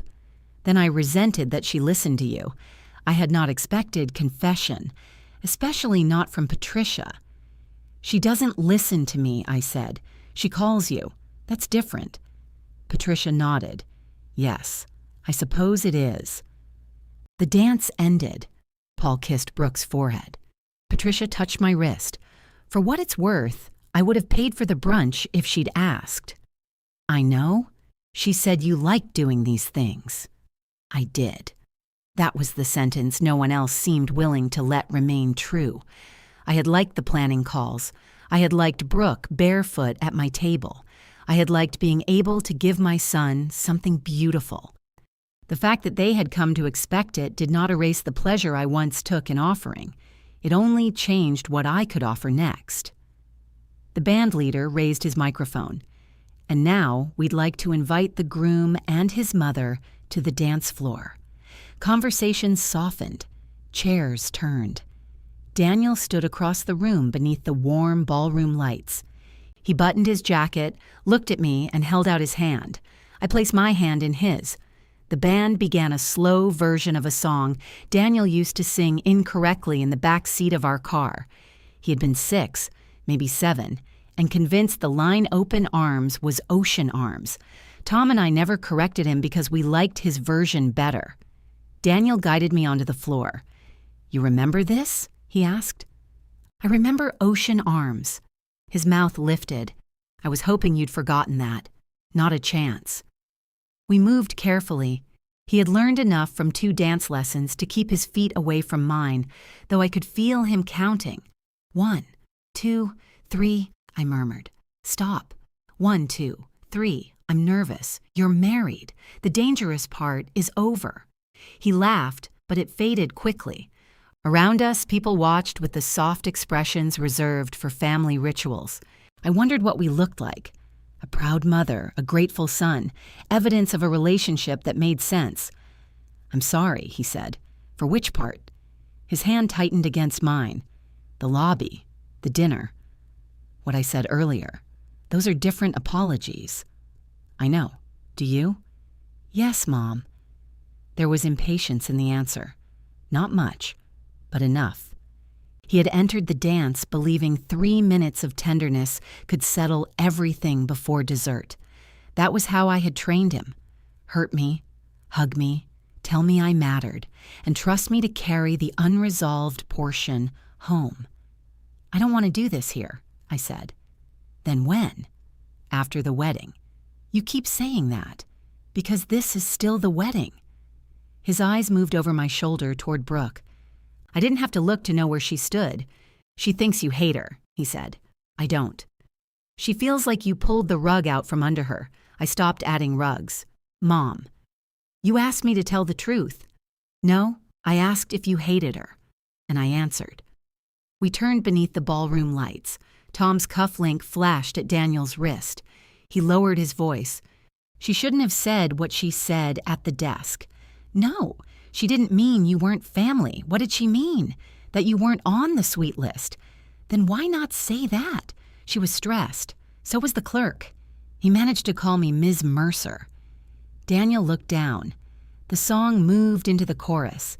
I could hear forks touching plates, someone coughing near the bar, the photographer stepping sideways to keep us framed. I should have said something, he told me. Yes. I didn't know what to say. That's not true. His eyes came back to mine. You knew exactly what to say. You decided saying it would make your day harder. His face changed, not into anger. Recognition was more painful to watch. I softened my grip. I love you, he said. I love you too. Then can we please not let this become bigger than it is? There it was, not an apology, a request for scale. It's already exactly as big as it is, I said, and love is why we can't keep doing this. Doing what? The band slowed toward the final notes. I solve what you don't want to face, then you thank me instead of seeing me. He opened his mouth, but the song ended. People cheered. Daniel kissed my cheek. "After the honeymoon," I said near his ear. He held me 1 second longer than the music required. When he released me, Brooke stood at the edge of the floor. She looked uncertain. I thought she might come toward me. Then the band leader invited everyone to join the couple, and the space between us filled. Ruth found me beside the table. "You all right?" "No." "Do you want to sit down? I want to go home." She studied my face. "Now?" "Yes. You'll miss the cake. I've eaten cake before. You'll miss whatever happens after cake. That's what I'm hoping." I retrieved my evening bag and shawl. My suitcase and clothes were still in the Lancaster room. Leaving would require a trip through the courtyard, changing out of my dress, packing everything, and checking out while the reception continued. The inconvenience felt useful. It gave my hands somewhere to put the decision. Ruth followed me to the elevators. "You don't have to come," I told her. "I'm not letting you ride an elevator in that dress alone. You'll be mistaken for someone having a meaningful exit." "I am having a meaningful exit." "Yes, but we don't want strangers encouraging it." Inside the elevator, I leaned against the mirrored wall. "What will you tell people?" she asked. "That I was tired." "Are you?" "Yes." "That's not what I meant." "I know." The doors opened into the courtyard level. Music from the ballroom came faintly through the walls, all bass and celebration without words. In my room, Ruth unfastened the back of my dress. I stepped out of it and put on black slacks and a sweater. "You can stay here," she said. "Lock the door. Order 6 desserts. If I stay, I'll go back downstairs. Maybe you want to. I want him to come looking for me." Ruth folded the dress across the bed. "Will he?" "Eventually." "That's not tonight." "No." Saying it aloud hurt less than waiting to discover it. I packed my shoes, makeup, and the untouched sewing kit. The empty square in my purse where the cufflinks had been seemed larger than it should. My phone buzzed twice. The first message was from Vanessa. "Do you know where Celia put the vendor envelopes?" The second was from Brooke. "Photographer wants a photo with all parents in 10. Where are you?" I answered neither immediately. Ruth read my face. "What now? A photo. Do you want it?" I imagined the framed picture. Patricia in pink, Paul in his dark suit, me in blue beside Daniel and Brooke. A record of 5 people smiling under lights I had helped pay for. "Yes," I said. "Then go back." "I don't want the photograph more than I want to leave. That's different." "I know." I wrote to Brooke. "I'm going home. I hope the rest of your night is beautiful." The dots appeared almost instantly. "Why?" I put the phone in my bag. At the desk, Owen was still working. His eyes widened slightly when he saw my suitcase. "Checking out, Ms. Mercer." "Yes." "Was there a problem with the room?" "No." He typed, then glanced at me. "The wedding reception is still going on." "I know." He did not ask another question. While he prepared the bill, Celia hurried across the lobby holding a stack of envelopes. "I was just looking for you," she said. "I'm leaving." "Oh." Her eyes dropped to my suitcase. "I have the final gratuity envelopes. They're already funded." Vanessa wasn't sure who should distribute them. "Give them to Daniel. He's on the dance floor. He'll come off eventually." Celia nodded. "And the ballroom charges?" she asked. "Everything I approved still stands." "I understand. I'm not trying to damage their wedding." "I didn't think you were." The kindness in her voice made me look away. Owen slid the room bill toward me. One night, parking, room service, coffee that should have been prosecuted. I paid it. Ruth walked me to the garage. She had left her own car near the salon and planned to take a taxi back later. "You've had champagne," she said. "Half a glass 3 hours ago. You're upset." "I'll drive slowly. I can drive you. Then your car is here, and mine is here, and tomorrow becomes a transportation puzzle." "I love puzzles. I need 40 minutes alone." She placed both hands on my shoulders. "Call when you get home. I will. If you don't, I'll send police." "You don't know any police. I'll acquire some." I hugged her. She held on tightly. "Leaving doesn't make you cruel." "I know." You don't sound convinced. I'm working on it. The garage gate lifted. In my mirror, Ruth stood beneath the fluorescent lights until I turned down the ramp. I cried before I reached the second stoplight. Not elegantly. There was nothing cinematic about it. My nose ran, my chest hurt. I missed a turn I had taken hundreds of times and ended up beside a closed hardware store. I pulled into the empty lot and sat with both hands on the steering wheel. I had wanted to be Daniel's first clear memory of loyalty. I had wanted him to hear Brooke's sentence and reject it before I had to react. That desire was childish in its own way. Adults hesitated. Adults failed each other under pressure. Adults deserved chances to repair what they damaged. But repair was not the same as pretending the damage had not occurred. My phone lit up on the passenger seat. Daniel. I let it ring. It rang again. On the third call, I answered. Where are you? In my car. Brooke says you left. I did. Why? I told you why. No, you said we'd talk after the wedding. We will. It's still the wedding. That was my point. He made a frustrated sound. Music thumped behind him. People are asking where you are. What did you tell them? That you weren't feeling well.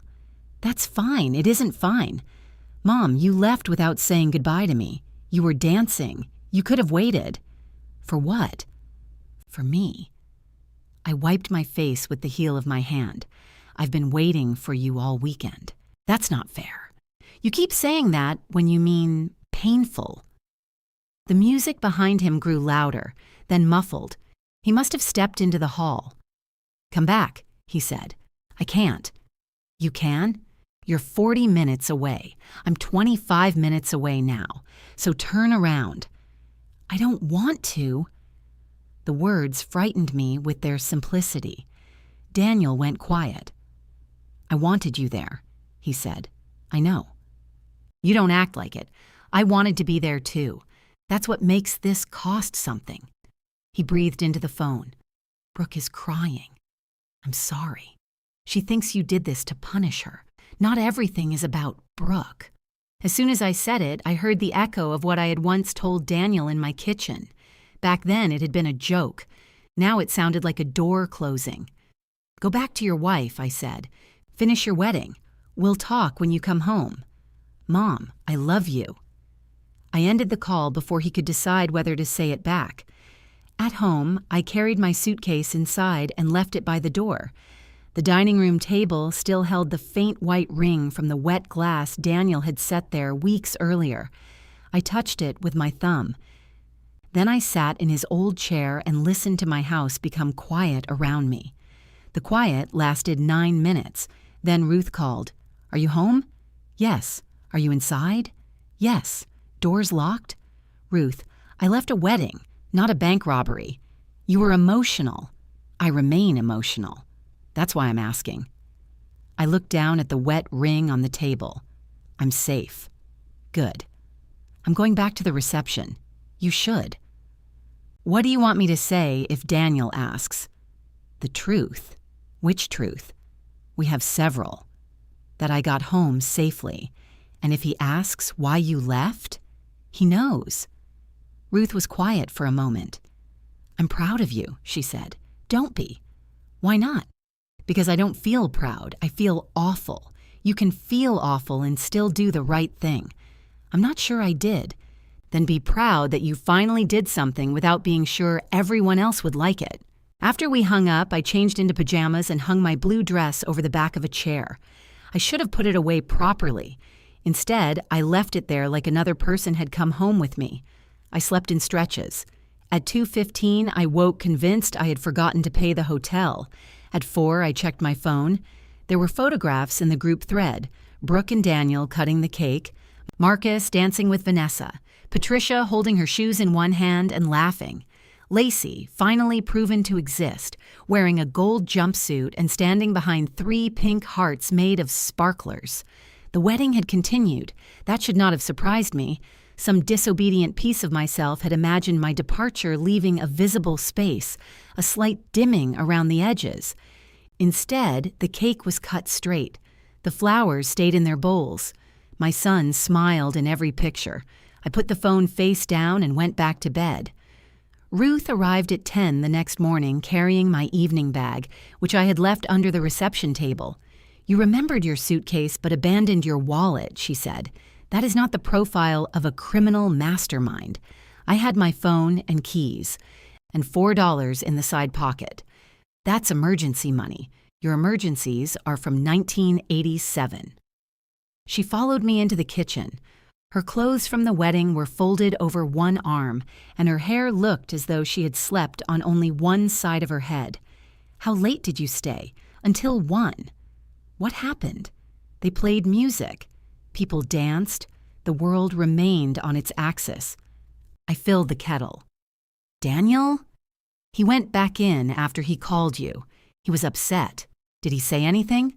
"To me?" "No. He knows I'm on your side. I don't want sides. That would have been useful yesterday." I turned on the burner. "Was Brooke all right?" "She cried in the ladies' room. Then Vanessa fixed her makeup and she danced with Daniel. Guilt moved through me with almost physical speed. Ruth saw it. She was also happy," she said. "People can be more than one thing." "I know. Do you?" I put 2 mugs on the counter. "She'll remember me leaving her wedding for the rest of her life. You'll remember being told you weren't part of it. That doesn't cancel the first thing." "No, it sits beside it." Ruth placed my evening bag on the table. Daniel asked where the gratuity envelopes were. Celia gave them to him. He distributed them. Nobody died. I never thought anybody would die. You behaved for months as if every missed task would result in fatalities. That's dramatic. I learned from you. We drank tea at the kitchen table. Before leaving, Ruth took the miniature bourbon from my evening bag. "I earned this." "Apparently you did." Sunday passed without Daniel's usual call. I kept expecting it. At 11, I carried my phone into the laundry room. At noon, I turned the ringer up. By 3, I was angry with him for making me wait and angrier with myself for waiting. He and Brooke were flying to California the next morning for a week. I had their itinerary because Brooke had sent it to the wedding inner circle, along with instructions about the plants in their apartment. Vanessa was watering them. At 7:30, Daniel finally texted, "We're exhausted. Leaving early tomorrow. I love you." I read the message at the sink. "I love you too. Have a good trip." His heart appeared beneath my answer. For a week, that was all. On Monday, the Hawthorne emailed the final bill. I sat at my computer and went through each line. Ballroom, meals, 4 rooms for 2 nights, chair upgrade, short rib difference, service fees that seem to reproduce when observed, no brunch, no surprise charges. I paid the balance. The amount hurt, not because I couldn't afford it, but because money had kept turning into the wrong language. I had meant celebration. They had heard availability. They had meant gratitude. I had heard belonging. The bill could settle one of those things. The others remained open. A white envelope arrived from Brooke 3 days later. Her handwriting was careful enough to resemble printing. Inside was a formal card. "Elaine, thank you for your incredible generosity and for everything you did to make our wedding beautiful. We will always remember your contribution to our special day. With love, Brooke and Daniel." I read it twice. Contribution. I put the card in the drawer where I kept takeout menus and spare batteries. I did not throw it away. Throwing it away would have required a certainty I still didn't possess. Daniel called the night they returned. He sounded cheerful, which told me he was frightened. "California has ruined weather for me," he said. "We landed here and the sky looked personal. You've always taken clouds personally." Brooke says, "I complain with my whole body." She's observant. He told me about the hotel, the ocean, and a restaurant where the menu had no prices. "That's how you know it's affordable," I said. He laughed too hard. For 10 minutes, we performed a normal Sunday call on a Thursday. I asked safe questions. He gave bright answers. The wedding stood between every sentence like furniture neither of us acknowledged. Finally, he said, "So, we should talk." "Yes." "Maybe this weekend?" "All right. Brooke wants to come." I'd rather speak to you alone first. Silence. Why? Because you're my son. She's my wife. I know. We're a unit now. You were an individual when you stood in the hotel lobby. His breath changed. So this is about blaming her. No. This is about not letting you hide behind her. I'm not hiding. Then come by yourself. He said he would check their schedule. He did not come that weekend. On Sunday, he called at the usual time and spoke about work. I let him. When he mentioned that their car needed new brakes and paused afterward, I did not ask what they cost. The pause stretched. Anyway, he said, I'll figure it out. I'm sure you will. I could hear the surprise in his silence. The following Sunday, he told me their refrigerator was making a noise. That's unfortunate, I said. Yeah. Have you called anyone? Not yet. Then I'd start there. All right. He sounded hurt, though I had done nothing except decline to step into the gap he left.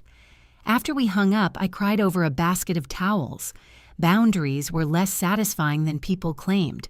No music played, no one stood taller. Mostly you noticed all the empty spaces where your old habits used to live. Ruth began inviting me places. I refused a lecture about mushrooms because I had standards. I refused a beginner pottery class because the promotional photograph showed 12 identical lopsided bowls. I accepted lunch, then canceled when Daniel hinted he might stop by. He did not stop by. Ruth came to my house that evening and found me reorganizing canned goods. You canceled for a hypothetical visit. He said, maybe. What does maybe mean? That he might. It means he wanted you available without making a commitment. That's uncharitable. It's accurate. I moved a can of beans from one shelf to another. What would you like me to do? Never see him. I'd like you to stop setting a place for someone who hasn't said he's coming. I looked toward the dining room. The wet ring had faded but not disappeared. Ruth leaned against the counter. The garden center is starting a class next Tuesday on winter containers. I know how to put plants in pots. So go show off. I don't need more containers. You need somewhere to be that Daniel didn't choose. That sentence stayed with me. The following Tuesday, I sat in the back row of a classroom that smelled like dirt and eucalyptus. There were 9 other adults, most of them women near my age, and an instructor named Helen who wore muddy overalls and spoke about ornamental cabbage with unsettling passion. I made a winter arrangement of cedar, red twigs, and small white berries. It was too tall. Helen came over and studied it. You don't need all of this, she said. She pulled out 3 branches. The arrangement became better immediately. I disliked the metaphor enough to buy the class package. Daniel finally came to my house 4 weeks after the wedding. He arrived on a Wednesday evening holding Tom's cufflinks in their blue velvet. I should have brought these sooner, he said. I stepped aside to let him in. He placed the bundle carefully on the kitchen table and remained standing. Do you want coffee? No. Brooke's waiting. Of course. His mouth tightened. I didn't come to fight, neither did I. He sat. I took the chair across from him. For a few seconds, we looked at the cufflinks between us. I shouldn't have asked you to be the bigger person, he said. No. And I should have defended you at the desk. Yes. He nodded once. I'm sorry. The words were correct. I waited to see what followed them. Brooke is really hurt that you left, he said. There it was. I know. She feels like you made our wedding about that one comment. It wasn't one comment. Then what was it? The room, the dinner, the salon, the suite. Every time you watched me get pushed to the edge and asked me to understand. He rubbed his palms together. She made mistakes. So did you. I apologized. And now you want your apology to purchase one from me. His face reddened. I want you to acknowledge that leaving was hurtful. It was. To Brooke. To all of us. That's not the same thing. No, Daniel. It's the only honest version. He looked toward the doorway. Could you call her? Why? To smooth things over. The old request, dressed in new language. No. He stared at me. You want me to go home and deal with this alone? I want you to go home and be married. That includes dealing with things I didn't cause and can't fix. He stood. For a moment, I thought he might leave without touching the cufflinks. Then he pushed the blue velvet gently toward me. "Dad would hate this," he said. I placed my hand over the silver beneath the cloth. "Your father spent 32 years learning not to use dead people to win arguments." Daniel flinched. I did too. He walked to the door. I followed, but I did not stop him. On the porch, he turned. "I don't know how to do this with you anymore. Neither do I." That answer surprised him.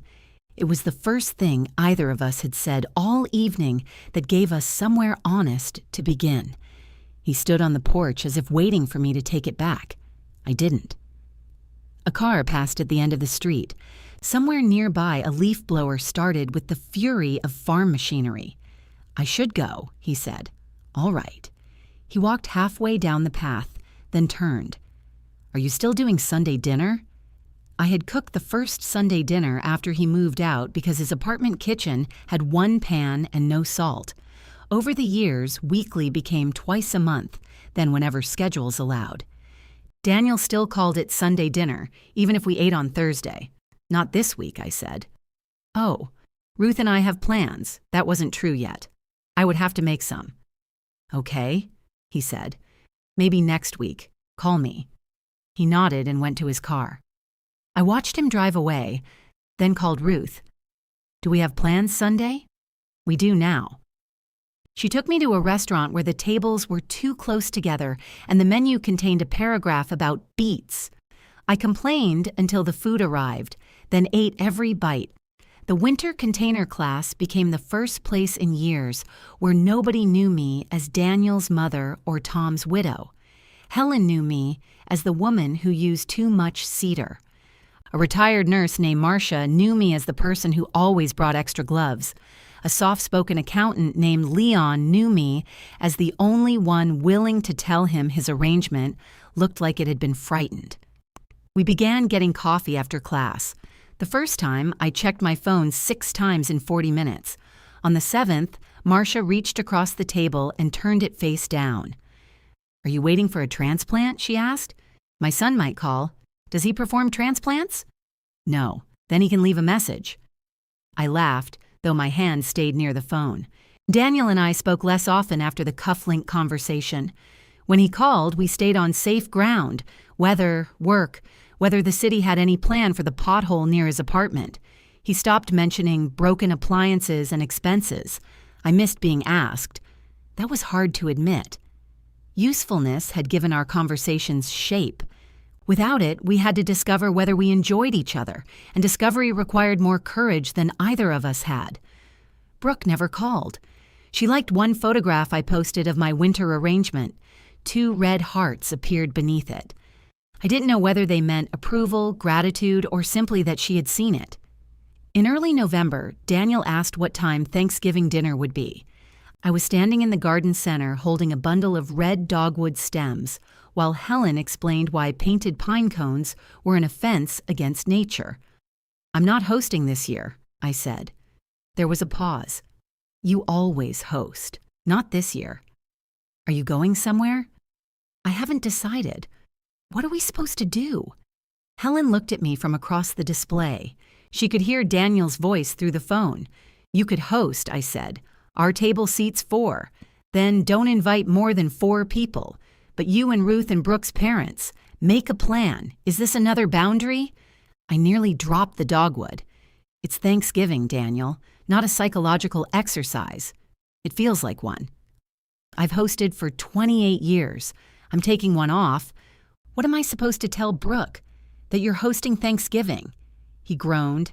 Helen lifted a painted pine cone from a bin and placed it in my basket. I removed it. "I need an answer," Daniel said. "I gave you one."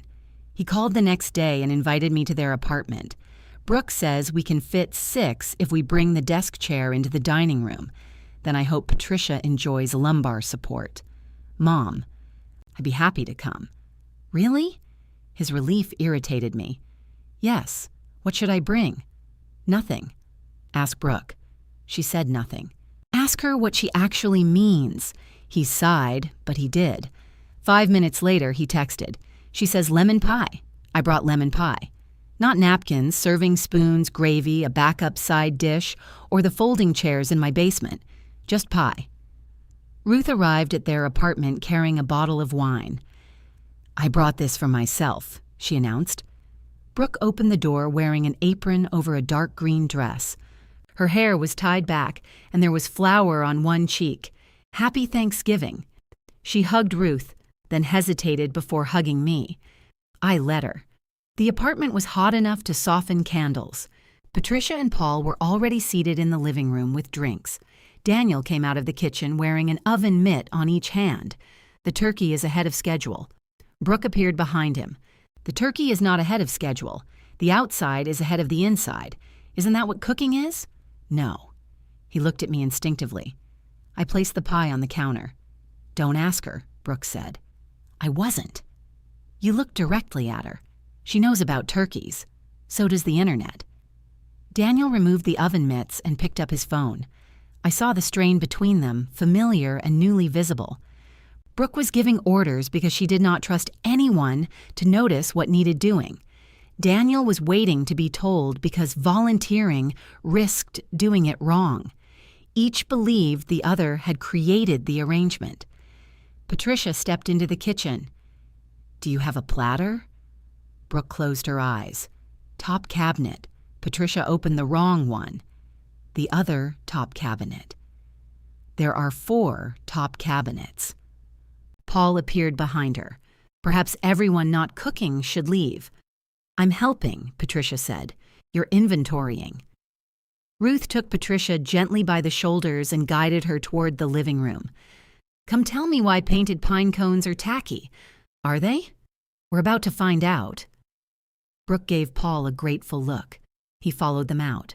For several minutes, I stood near the refrigerator while Daniel read turkey advice online, and Brooke stirred something in a saucepan. "Can I do anything?" I asked. Brooke glanced at me. "You don't have to." "I know." The answer seemed to stop her. She looked around the kitchen. "Could you put the rolls in that basket?" "Yes." She handed me a package of dinner rolls. I arranged them in the basket without warming them, brushing them with butter or replacing the paper napkin lining with cloth. It felt almost rebellious. The gravy began to separate. Brooke stared into the saucepan. "Why is it doing that?" "Too hot," I said. She turned down the burner. "Can it be fixed?" "Yes." "How?" "Take it off the heat, add a little broth and whisk." She did. The gravy smoothed. "Thank you," she said. "You're welcome." Daniel looked between us as though diplomacy had occurred. Dinner was 40 minutes late. The turkey was slightly dry. The mashed potatoes were excellent, and Patricia said so with enough surprise to require a kick from Paul under the table. We ate crowded together. Ruth sat in the desk chair and adjusted its height during Paul's story about getting lost on their drive from Arizona years earlier. Each time she sank lower, Daniel laughed. For a while, the meal was good. Not flawless. Good. Then Patricia asked whether the wedding photographs had arrived. "Some previews," Brooke said. "I still want the complete parent's portrait." Silence settled over the table. Daniel looked down at his plate. Patricia realized too late what she had done. "The photographer may have something from earlier," she added, "during the formal pictures." "She does," Brooke said, "just not all 5 of us." I cut my turkey. Ruth reached for the wine. Paul asked Daniel about work, and the conversation moved on, dragging the discomfort behind it. After dinner, Daniel began clearing plates. Brooke told him to leave them because the apartment had no dishwasher and she wanted people to enjoy dessert first. "If we stack them, there'll be room for the pie," he said. "Then stack them. Don't start washing." "I know." 5 minutes later, water was running. Brooke closed her eyes. I asked him not to do that. "He thinks he's helping," I said. "He always thinks he's helping after the hard part is over." The words were quiet, not meant for the room. I looked at her. Brooke's eyes met mine, and something honest passed between us before she turned away. I could have followed her into the kitchen. I could have told Daniel to stop, told Brooke to breathe, told both of them they were using dishes to avoid a larger argument. I cut the pie instead. When I carried the first slice to Patricia, she smiled too brightly. "This is Daniel's favorite, isn't it?" "Yes, you're a wonderful mother." The compliment landed like an obligation. "I'm also good at pie," I said. After dessert, Brooke and Daniel argued quietly in the kitchen. Their voices never rose enough for individual words to travel, but the tone did. Paul turned up the television. Patricia asked Ruth about the garden center. I took my empty pie plate to the counter. Brooke stood with her arms crossed. Daniel had a dish towel over one shoulder. "We're fine," he said when he saw me. I didn't ask. Brooke laughed once. Daniel looked at her. "What?" "Nothing." "What was that?" "Your mother didn't ask because she trusts us to manage our own kitchen. She asked if she could help twice. And when I gave her something, she did exactly that thing. She didn't make me explain every other task." Daniel's face tightened. "Are we still talking about roles?" "No, I thought not." I picked up my coat from the back of a chair. "Thank you for dinner," I said. Brooke looked toward me, startled. "You're leaving?" "Yes." "I didn't mean, I know. The pie server is in the sink. Keep it." Daniel followed me into the hallway. "Mom, wait." The apartment door closed behind him. "What?" "Brooke's been like this since the wedding." "Like what?" "Mad at me." "Why?" "You know why." "No. I know why she's mad at me. She thinks I left her alone with everything." "Did you?" "I was working." "That's not what I asked." He leaned against the wall. "I can't say anything right with either of you. You keep bringing me your conflict with Brooke, and bringing Brooke your conflict with me. Then you stand in the middle and complain that it's crowded." His jaw moved. "I'm trying to keep the peace." "No, you're trying to avoid being the person anyone is angry with. And you're making that easier? It isn't my job to make it easy." The apartment door opened. Brooke stepped out. "Daniel, your father-in-law is asking if we have antacid." She saw me and stopped. "Sorry, I was going." She looked at Daniel, then at me. "Thank you for the pie. Thank you for asking me to bring it." Her expression changed slightly. Outside, Ruth joined me at the car. "You didn't take over," she said. "I made gravy. You gave instructions. There's a difference. They're unhappy. They're married. It happens. I could help. You could interfere." I unlocked the car. Ruth touched the roof before getting in. "Do you know what I saw tonight?" "What?" Daniel looked uncomfortable. "And you let him survive it." The winter deepened. I kept going to class. I hosted coffee for Marcia, Leon, and Helen, and nobody once asked me to solve a refrigerator noise. Daniel called every other Sunday. Brooke occasionally sent a heart beneath a photograph. Christmas passed politely. They came for dinner, brought flowers, and left before dishes. We did not discuss the wedding. By February, the silence had become its own family member. Then on a Tuesday evening, Daniel called while I was trimming the dead leaves from the fern in my kitchen. "Can I come over tomorrow?" he asked. "What's wrong?" "Nothing." I waited. "I mean it," he said. "Nothing broke. I don't need money." Brooke didn't send me. "Then why are you coming?"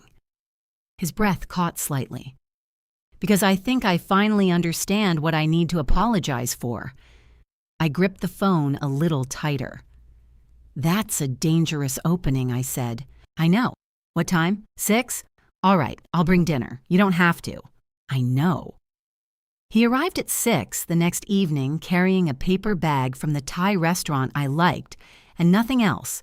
No broken appliance, no estimate folded in his pocket, no request Brooke needed softened before he went home.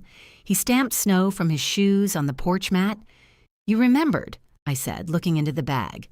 "Green curry, mild, pad CU, no mushrooms. You remembered all of it. I do listen sometimes. Let's not get ahead of ourselves." The fern in my kitchen had shed 2 more leaves since the previous night. I carried the food to the table and reached for plates. "Can we talk first?" Daniel asked. "The food will get cold. I'm more likely to lose my nerve than the noodles are." I sat down. He removed his coat but did not drape it over a chair as he normally did. He folded it across his lap, gripping one sleeve. I waited. He looked older than he had at the wedding, not physically exactly, more inhabited. "I heard her," he said. I knew immediately where we were. At the hotel desk. I heard every word. Yes, I knew how it sounded. The refrigerator hummed. A pipe ticked behind the wall. "I knew it sounded like you didn't belong," he continued. "I saw your face, and I knew you were waiting for me to say something." My hands were flat against the table. "Why didn't you?" "Because Brooke was already upset about the centerpieces." The clerk was confused. People were arriving. If I corrected her, I thought she'd get defensive, and then I'd have to deal with that. He swallowed. "And I knew you wouldn't make a scene." There it was, not prettier. "True." "You decided whose discomfort you could afford," I said. "Yes." His eyes filled, but he did not look away. "I chose yours because you always carry it quietly." I felt tears gather in my own eyes. I hated that my first instinct was to reassure him. I let the silence remain uncomfortable. Daniel's fingers tightened on the sleeve of his coat. Then I kept doing it. "Every time something happened, I asked you to understand Brooke. I never asked Brooke to understand you." "No. And when you stopped helping, I acted like you'd changed the rules in the middle of the weekend." "I had. Yes, but only because we'd been changing them for months. We kept asking for more, and every time you said yes, I acted like the next yes was already included." He wiped under one eye with the back of his hand. "I thanked you because I was grateful. I really was. But I used gratitude like it erased the fact that I kept letting you pay for things I should have told Brooke we couldn't afford." I took a breath. "She was not forcing you. I know. You wanted the hotel too." I did. I wanted her happy. I wanted her family impressed. I wanted Dad's cufflinks and the ballroom and everybody saying it was beautiful. Then I stood back and let the two of you carry the cost in different ways. That surprised me. How did Brooke carry it? She tried to control everything because she was scared it wouldn't be good enough. I let her. Then whenever she got overwhelmed, I blamed the fact that she was controlling. He gave a small, unhappy laugh. "We had the same fight about Thanksgiving. I told her she never lets me help. She said I wait until she's drowning, then offer to hold her coat. That sounds like Brooke. It sounds like you?" I looked toward the window. Snow had begun collecting along the bottom edge of the glass. "Did she send you here?" "No." "Did she tell you what to say?" "No." "She told me I kept using each of you as an excuse not to be honest with the other." That also sounds like Brooke. She was right. He finally placed his coat on the empty chair beside him. "I'm not asking you to forgive her. I'm not even asking you to forgive me tonight. What are you asking?" "Nothing." The answer made me look at him. "I came because you deserved to hear me say I knew what was happening. I wasn't confused. I wasn't distracted. I made a choice because I thought you'd make it easy for me." The first apology he had offered had been correct. This one cost him something. It did not arrive carrying a request for me to finish it. "That," I said, "is the first apology you've given me that doesn't make me responsible for making you feel better." He nodded. "I'm trying not to ask if we're okay. We aren't." "I know. We might be." "I hope so." My throat tightened. "You invoked your father." His face folded. "I know. You told me he would hate what I was doing. I wanted to hurt you. The plainness of it landed harder than an excuse would have. I was angry. I knew Dad was the one person you couldn't argue with anymore, so I put words in his mouth." "You did." "I'm sorry." I pressed my fingertips against the table until the sting behind my eyes eased. "Your father would have hated all of this," I said. "Then he would have avoided it for 3 days, fixed something in the garage that wasn't broken, and brought me coffee as if coffee were a formal statement." Daniel laughed through his tears. "That sounds right. He was not a saint." "I know." "No, you remember him as your father. I remember him as a man who once slept in jeans because he refused to admit he was waiting for me to apologize." "What happened?" "I apologized." Were you wrong?" "Not remotely." We both laughed, and the sound startled me. The food sat cooling in its paper containers. Daniel looked toward it. "Can I ask you something? You just promised not to ask for anything. It's not money. That narrows it. Why did you keep saying yes?" The question was not hostile. That made it harder. I traced a scratch in the tabletop because I wanted to. To spend all that money? To be involved? After your father died, this house became so quiet. Then Brooke started calling. You both came for dinner. There were dress bags on my chairs and messages about ribbon. I felt like something was happening around me again. You could have told me you were lonely, you could have noticed. He accepted that. I also liked being the person who could make things easier, I continued. I've spent a long time confusing being needed with being loved. Daniel's head came up. That doesn't mean I think you don't love me. I do. I know. But I gave too much, then expected you to understand what the giving meant without my saying it. Does that make the wedding my fault? No.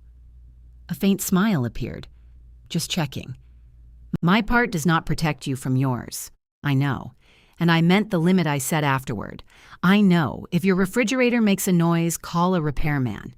We did. It was the ice maker. Was it expensive? He hesitated. I raised one finger. I was just going to tell you. Were you? It was $180. We paid it. Congratulations. Thank you. We're very brave. We opened the food. The green curry was no longer hot, so Daniel found a saucepan and warmed it on the stove. He reached automatically for a metal spoon, then switched to wood before scratching the pan. I noticed. He noticed me noticing. Neither of us commented. Over dinner, he told me he and Brooke were having a hard time, not a catastrophic time. No one was leaving. They were discovering that a marriage begun beneath expensive flowers still required someone to take out the garbage before it smelled. The wedding made everything feel like a test, he said. She thought everyone was judging her. I thought keeping her calm was the same as supporting her. Have you told her that? Eventually. What does eventually mean? After several conversations where I explained it badly, that sounds more likely. He took another bite. She's ashamed of what she said to you. Has she said that? To me. Then I don't know it. I told her that. I waited. She wants to talk to you, he said, but she thinks you'll say no. Do you want me to? That's between you and her. It was exactly the right answer. I distrusted it because it was new. I'm not ready tonight, I said. Okay. Did you know about the salon appointment?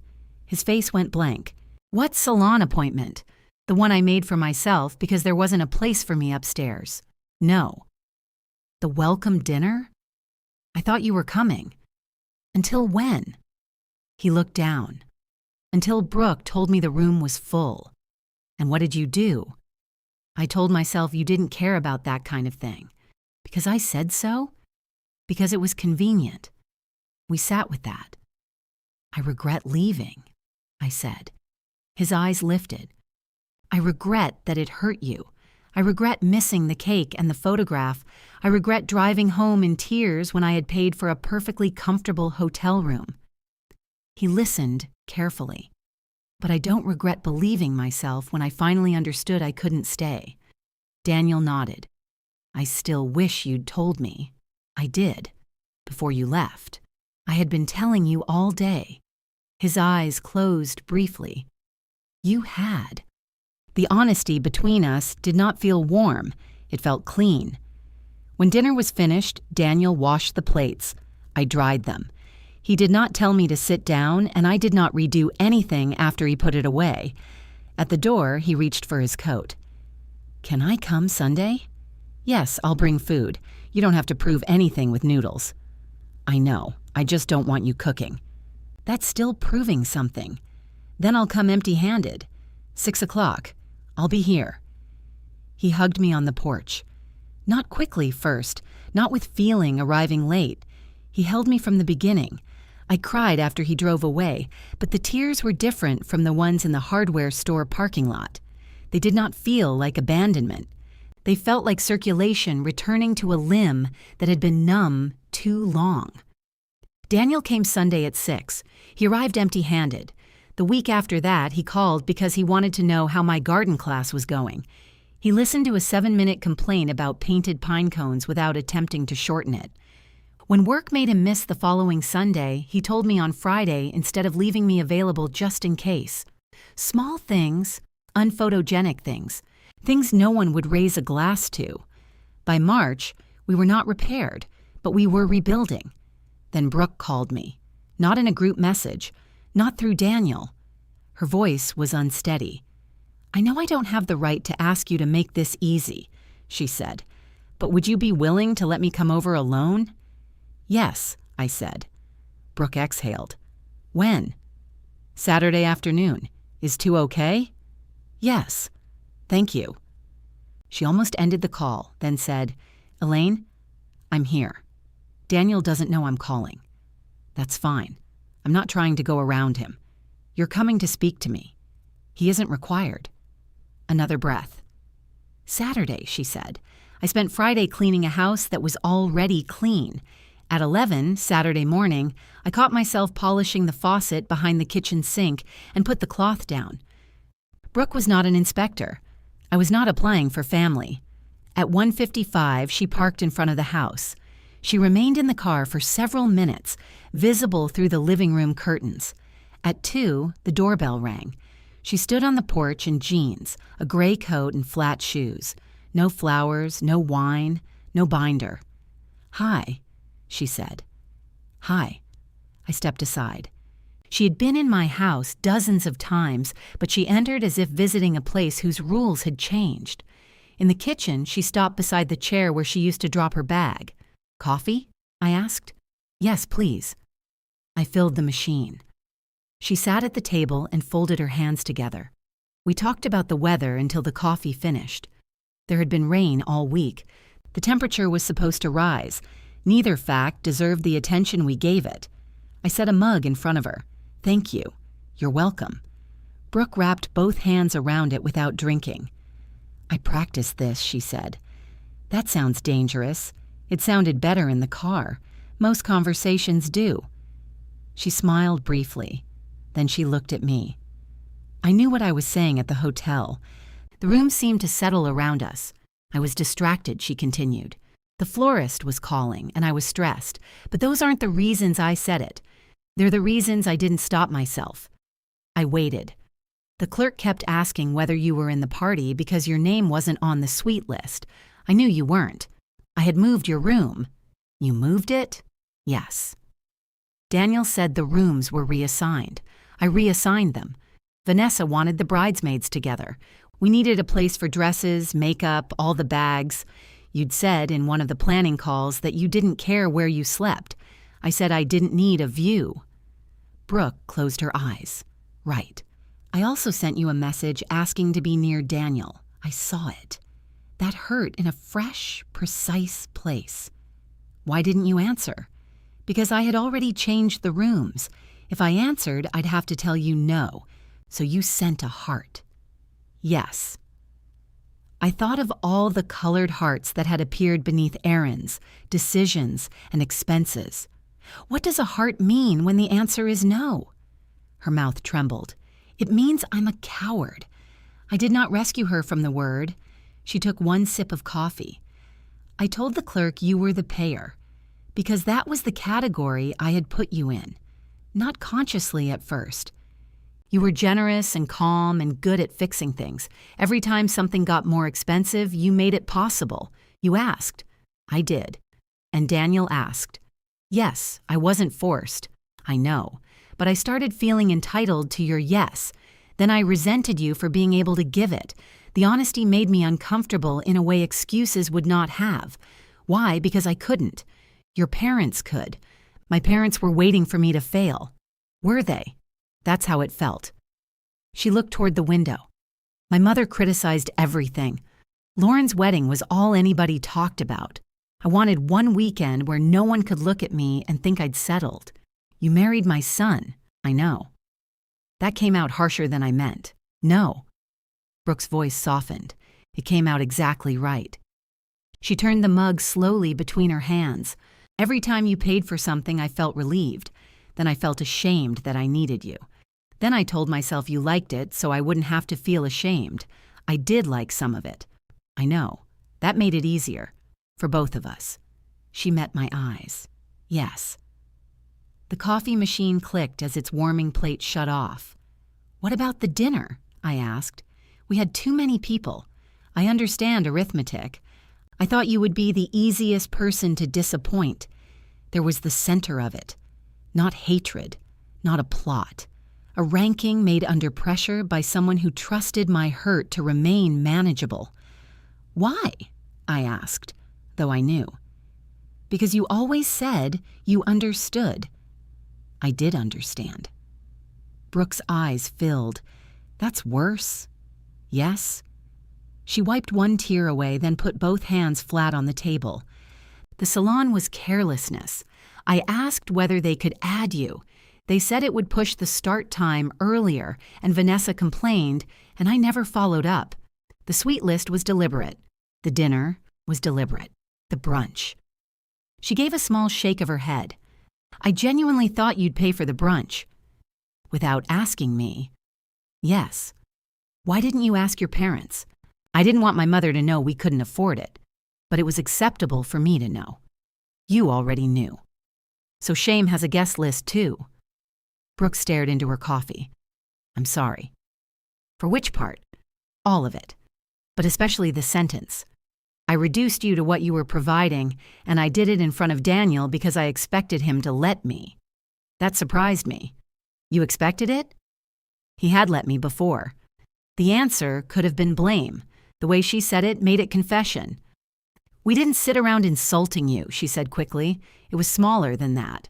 I'd say we needed to move your appointment or ask for more money or change a plan, and Daniel would say, Mom will understand. I started hearing that as permission. He gave it freely, and I took it. She wiped her face with the side of her hand.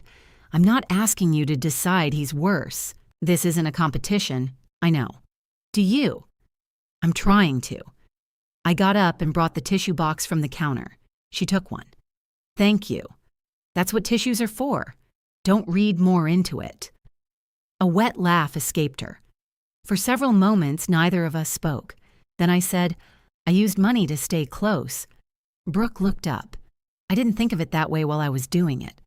I told myself I was giving Daniel the wedding his father would have wanted him to have. Tom would have objected to the chairs, by the way. I know. Daniel told me. Did he? He said Tom would have brought folding chairs from home. That's accurate. Brooke smiled. I liked being asked my opinion, I said. I liked you coming here. I liked the messages and the boxes on my table. When I felt myself moving toward the edge, I gave more because being useful kept me near the center. I did like coming here. I believe you. I wasn't pretending. I know. That was part of what had made the hurt so disorienting. Brooke had not manufactured every tender moment to obtain a payment. She had liked me and used me. I had loved her and tried to purchase security inside that love. Adults could do contradictory damage without either half being false. I left because I didn't trust myself to stay without becoming useful again, I said. I thought you left to humiliate me. I know. When I found out you were gone, I felt like everyone would know we'd done something wrong. Did they? Some people asked. What did you tell them? That you weren't feeling well. Same as Daniel. I couldn't say the groom's mother left because the bride told the hotel she wasn't part of the party. No. That would have disrupted the photographs. She flinched, and I regretted the sharpness without withdrawing the truth. I wish I hadn't left without saying goodbye to you, I said. I wish we had spoken somewhere private. I wouldn't have listened. You don't know that. I do. I was still thinking the problem was that you'd stopped cooperating. The sentence took courage. I respected it. I don't know if I trust you, I said. Her chin trembled. I understand. That doesn't mean never. I know. It also doesn't mean you get to earn it back with one conversation. I know, and I won't finance your future. I'm not asking you to. No houses, no vacations, no rescuing the two of you from expenses you choose. Brooke nodded. If I give you something for a birthday or holiday, it's a gift. It doesn't buy influence. And you don't accept it as payment for a place in your life. All right. If you want me as family, I need to belong when I bring nothing. You should. That isn't the same as saying I do. No. She folded the tissue into a small square. I want you to, she said. I don't know how to prove that yet. You don't prove it. You practice it. She looked at me, and I could tell she wanted to write the sentence down. Don't turn it into a project, I said. Her laugh came suddenly. I was about to. I know. The tension loosened by 1 degree. She reached into her coat pocket. I did bring something. I left it in the car because I didn't want it to look like a peace offering. What is it? A photograph. That depends on the photograph. She went outside and returned with a flat envelope. Inside was the picture of Daniel and me beneath the ballroom windows. My hand rested against his jacket. His arm circled my waist. We were looking at each other instead of the camera. The photograph made us appear unbroken. That's beautiful, I said. The photographer sent the gallery in January. Daniel wanted to bring it to you, but I told him I should. Thank you. I know it doesn't fix anything. No. Do you want it? Yes. I set it on the table between us. Brooke stayed for another hour. We did not solve every injury. We talked about Thanksgiving. She admitted she had nearly thrown the gravy out before asking me how to fix it. I admitted the turkey was dry, then told her Tom's first Thanksgiving turkey had remained frozen at the center. Did you eat it? We ate potatoes and lied to one another. She laughed. At the door, she put on her coat. Can I call you sometime? Yes. Not about a problem. You can call about a problem. She looked confused. You just can't assume it becomes mine, I said. Right. She hugged me carefully, leaving room for refusal. I hugged her back. After she left, I carried the photograph upstairs. I did not place it in the center of the mantel. I put it on the dresser beside Tom's cufflinks where I could look at it without turning it into proof. Brooke called twice in April. The first time, she wanted to tell me Patricia had finally admitted the pink dress was uncomfortable. The second time, she asked whether I wanted to have lunch. She chose a restaurant, made a reservation, and paid for her own meal. Daniel kept coming on Sundays. Not every Sunday. Enough that the visits became real without becoming a duty. When my garden class held a spring sale, he and Brooke both came. Daniel bought one of Leon's crooked planters. Brooke bought nothing and stayed for coffee anyway.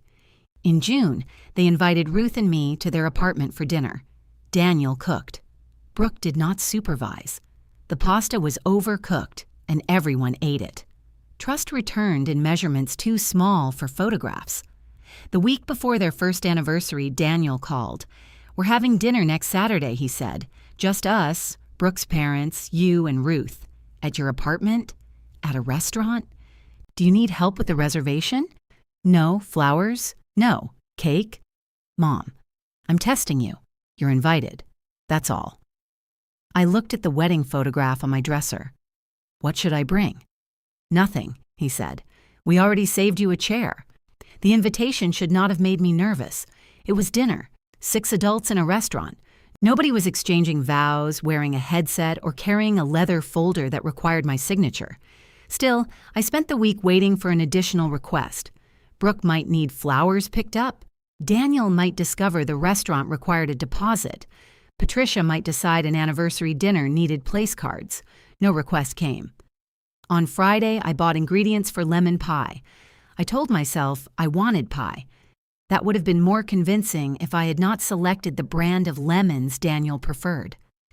Saturday afternoon, the finished pie sat cooling on my kitchen counter. I stood over it with a dish towel in my hands, feeling ridiculous.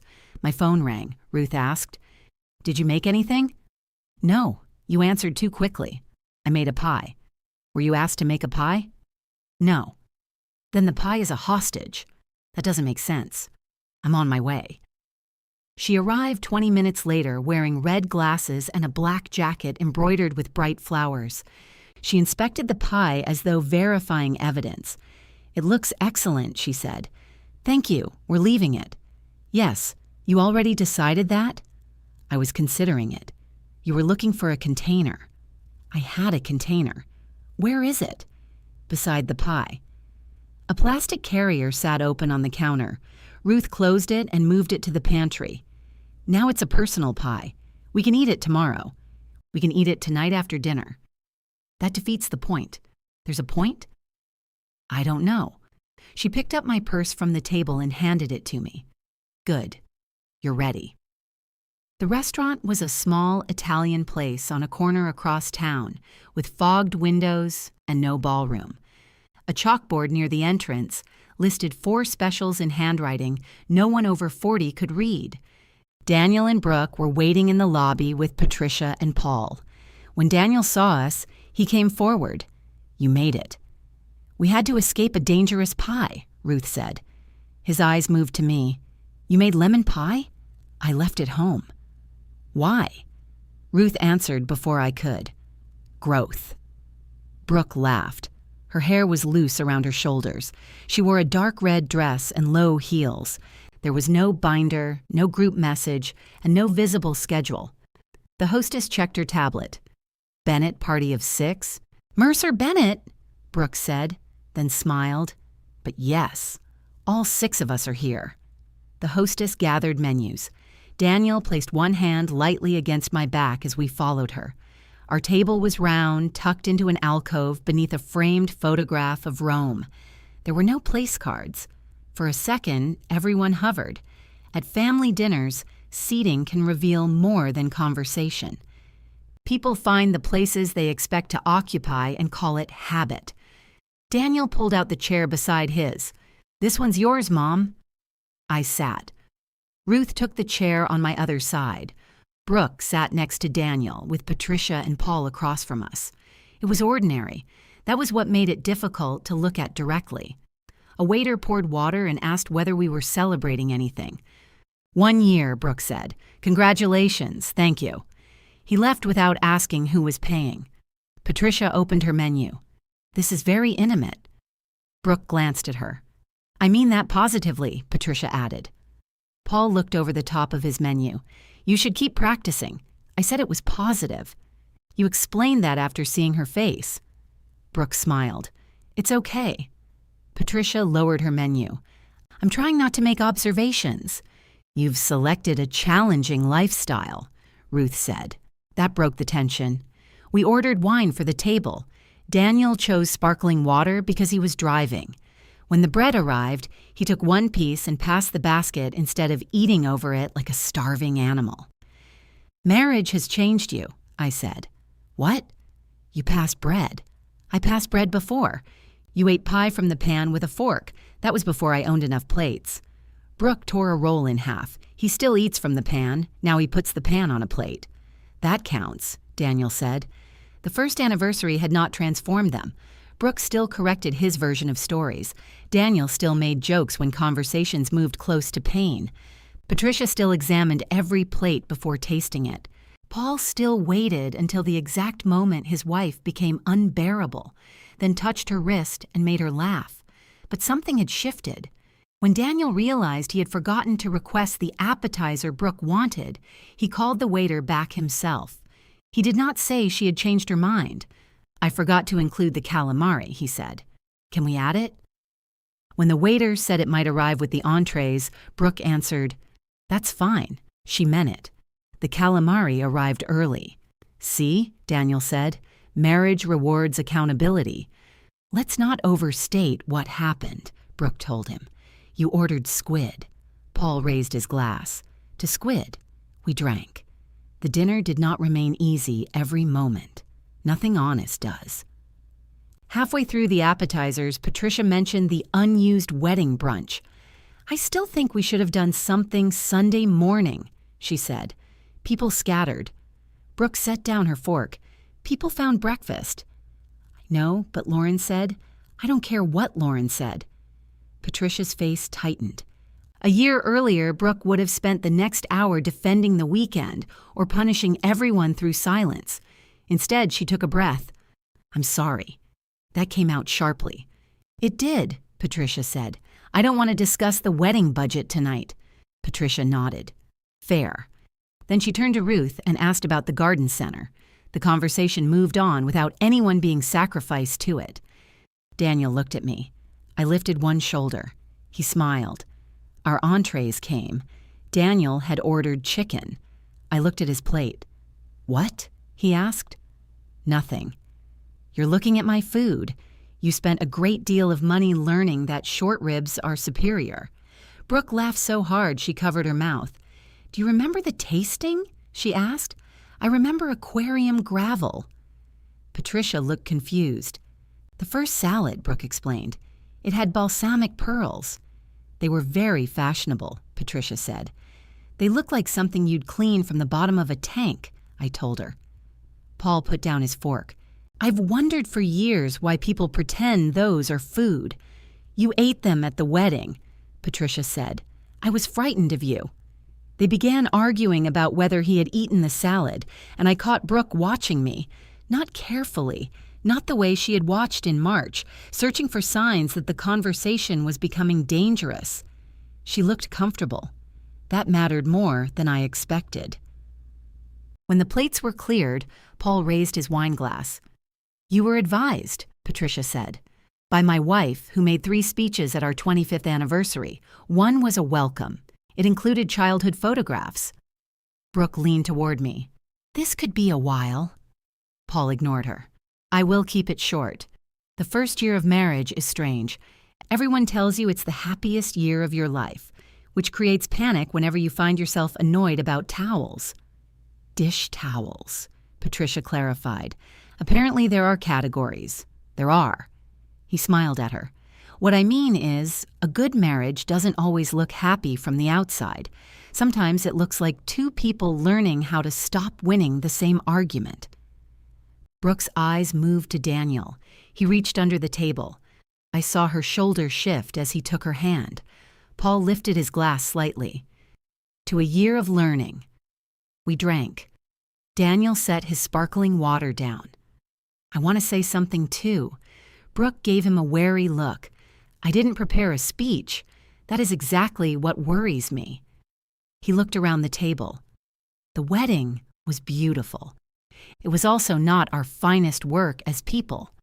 No one moved. Patricia studied her glass.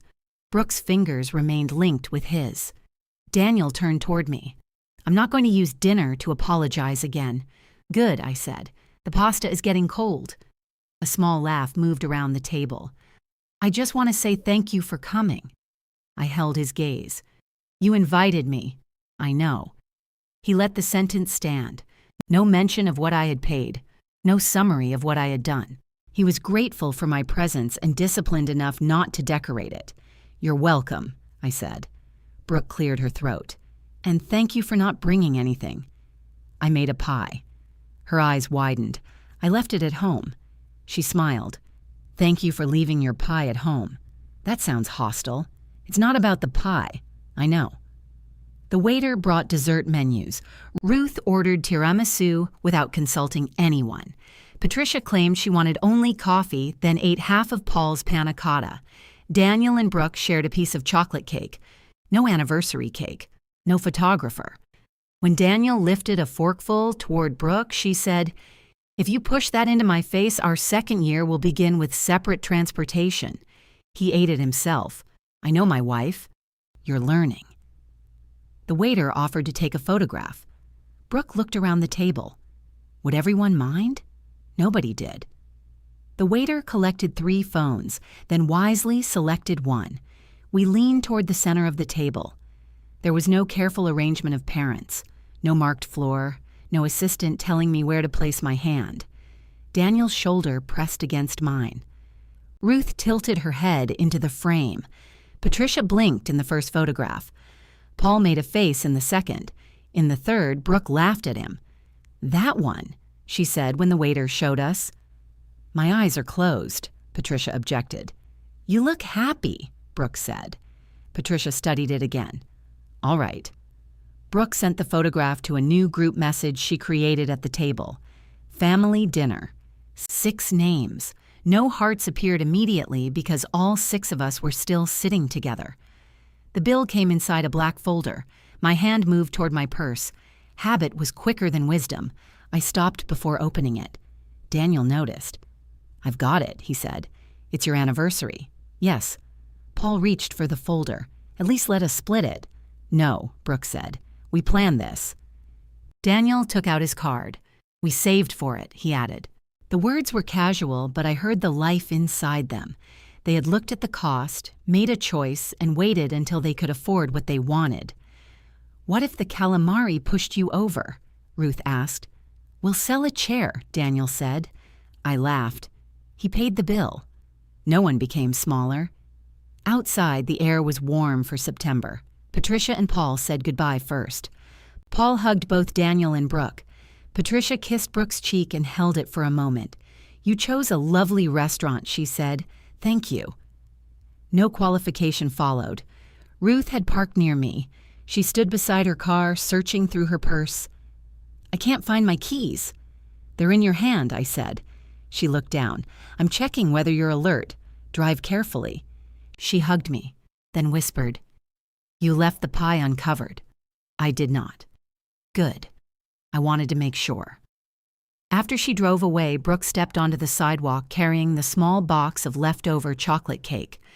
"We're going to walk a little," she said. Daniel ate too much bread. "The bread was free," he replied. "That doesn't make it weightless." She hugged me. A year earlier, she had done it carefully, leaving room for refusal.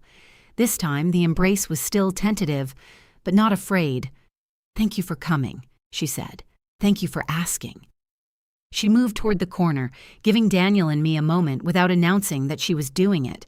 He put his hands into his pockets. "You really made pie?" "Yes." "Lemon?" "Yes." "Can I come tomorrow?" "Call first." "I will." He smiled. Then his expression grew serious. "I missed you at the end of the wedding." "I know. I don't mean that to make you apologize." "I know. I just wanted you to know." I looked through the restaurant window at the table we had left. Glasses waited to be cleared. Crumbs covered the white cloth. My chair stood between Ruth's and Daniel's, pulled back at the angle I had left it. "I missed being there," I said. He nodded. Neither of us tried to change the truth into something easier. Daniel kissed my cheek. "Tomorrow?" "After 4. "I'll bring coffee." "You don't have to." "I know." He joined Brooke at the corner. She took his hand, and they walked away beneath the streetlights, still talking. I returned to the restaurant because I had left my shawl over the back of my chair. The waiter was resetting the table. He handed it to me. "Your family seems nice," he said. "They are." Outside, I checked the group message. Brooke had posted the 3rd photograph. Patricia's eyes were closed. Paul looked pleased with himself. Ruth was laughing. Daniel leaned toward me. Brooke's face was turned slightly in our direction, caught between one smile and the next. No one looked perfect. No one looked peripheral. I put the phone in my purse without adding a heart. The bill was paid. Nothing needed carrying. My place beside my son had been waiting before I arrived. For once, I had brought nothing but myself, and it was enough.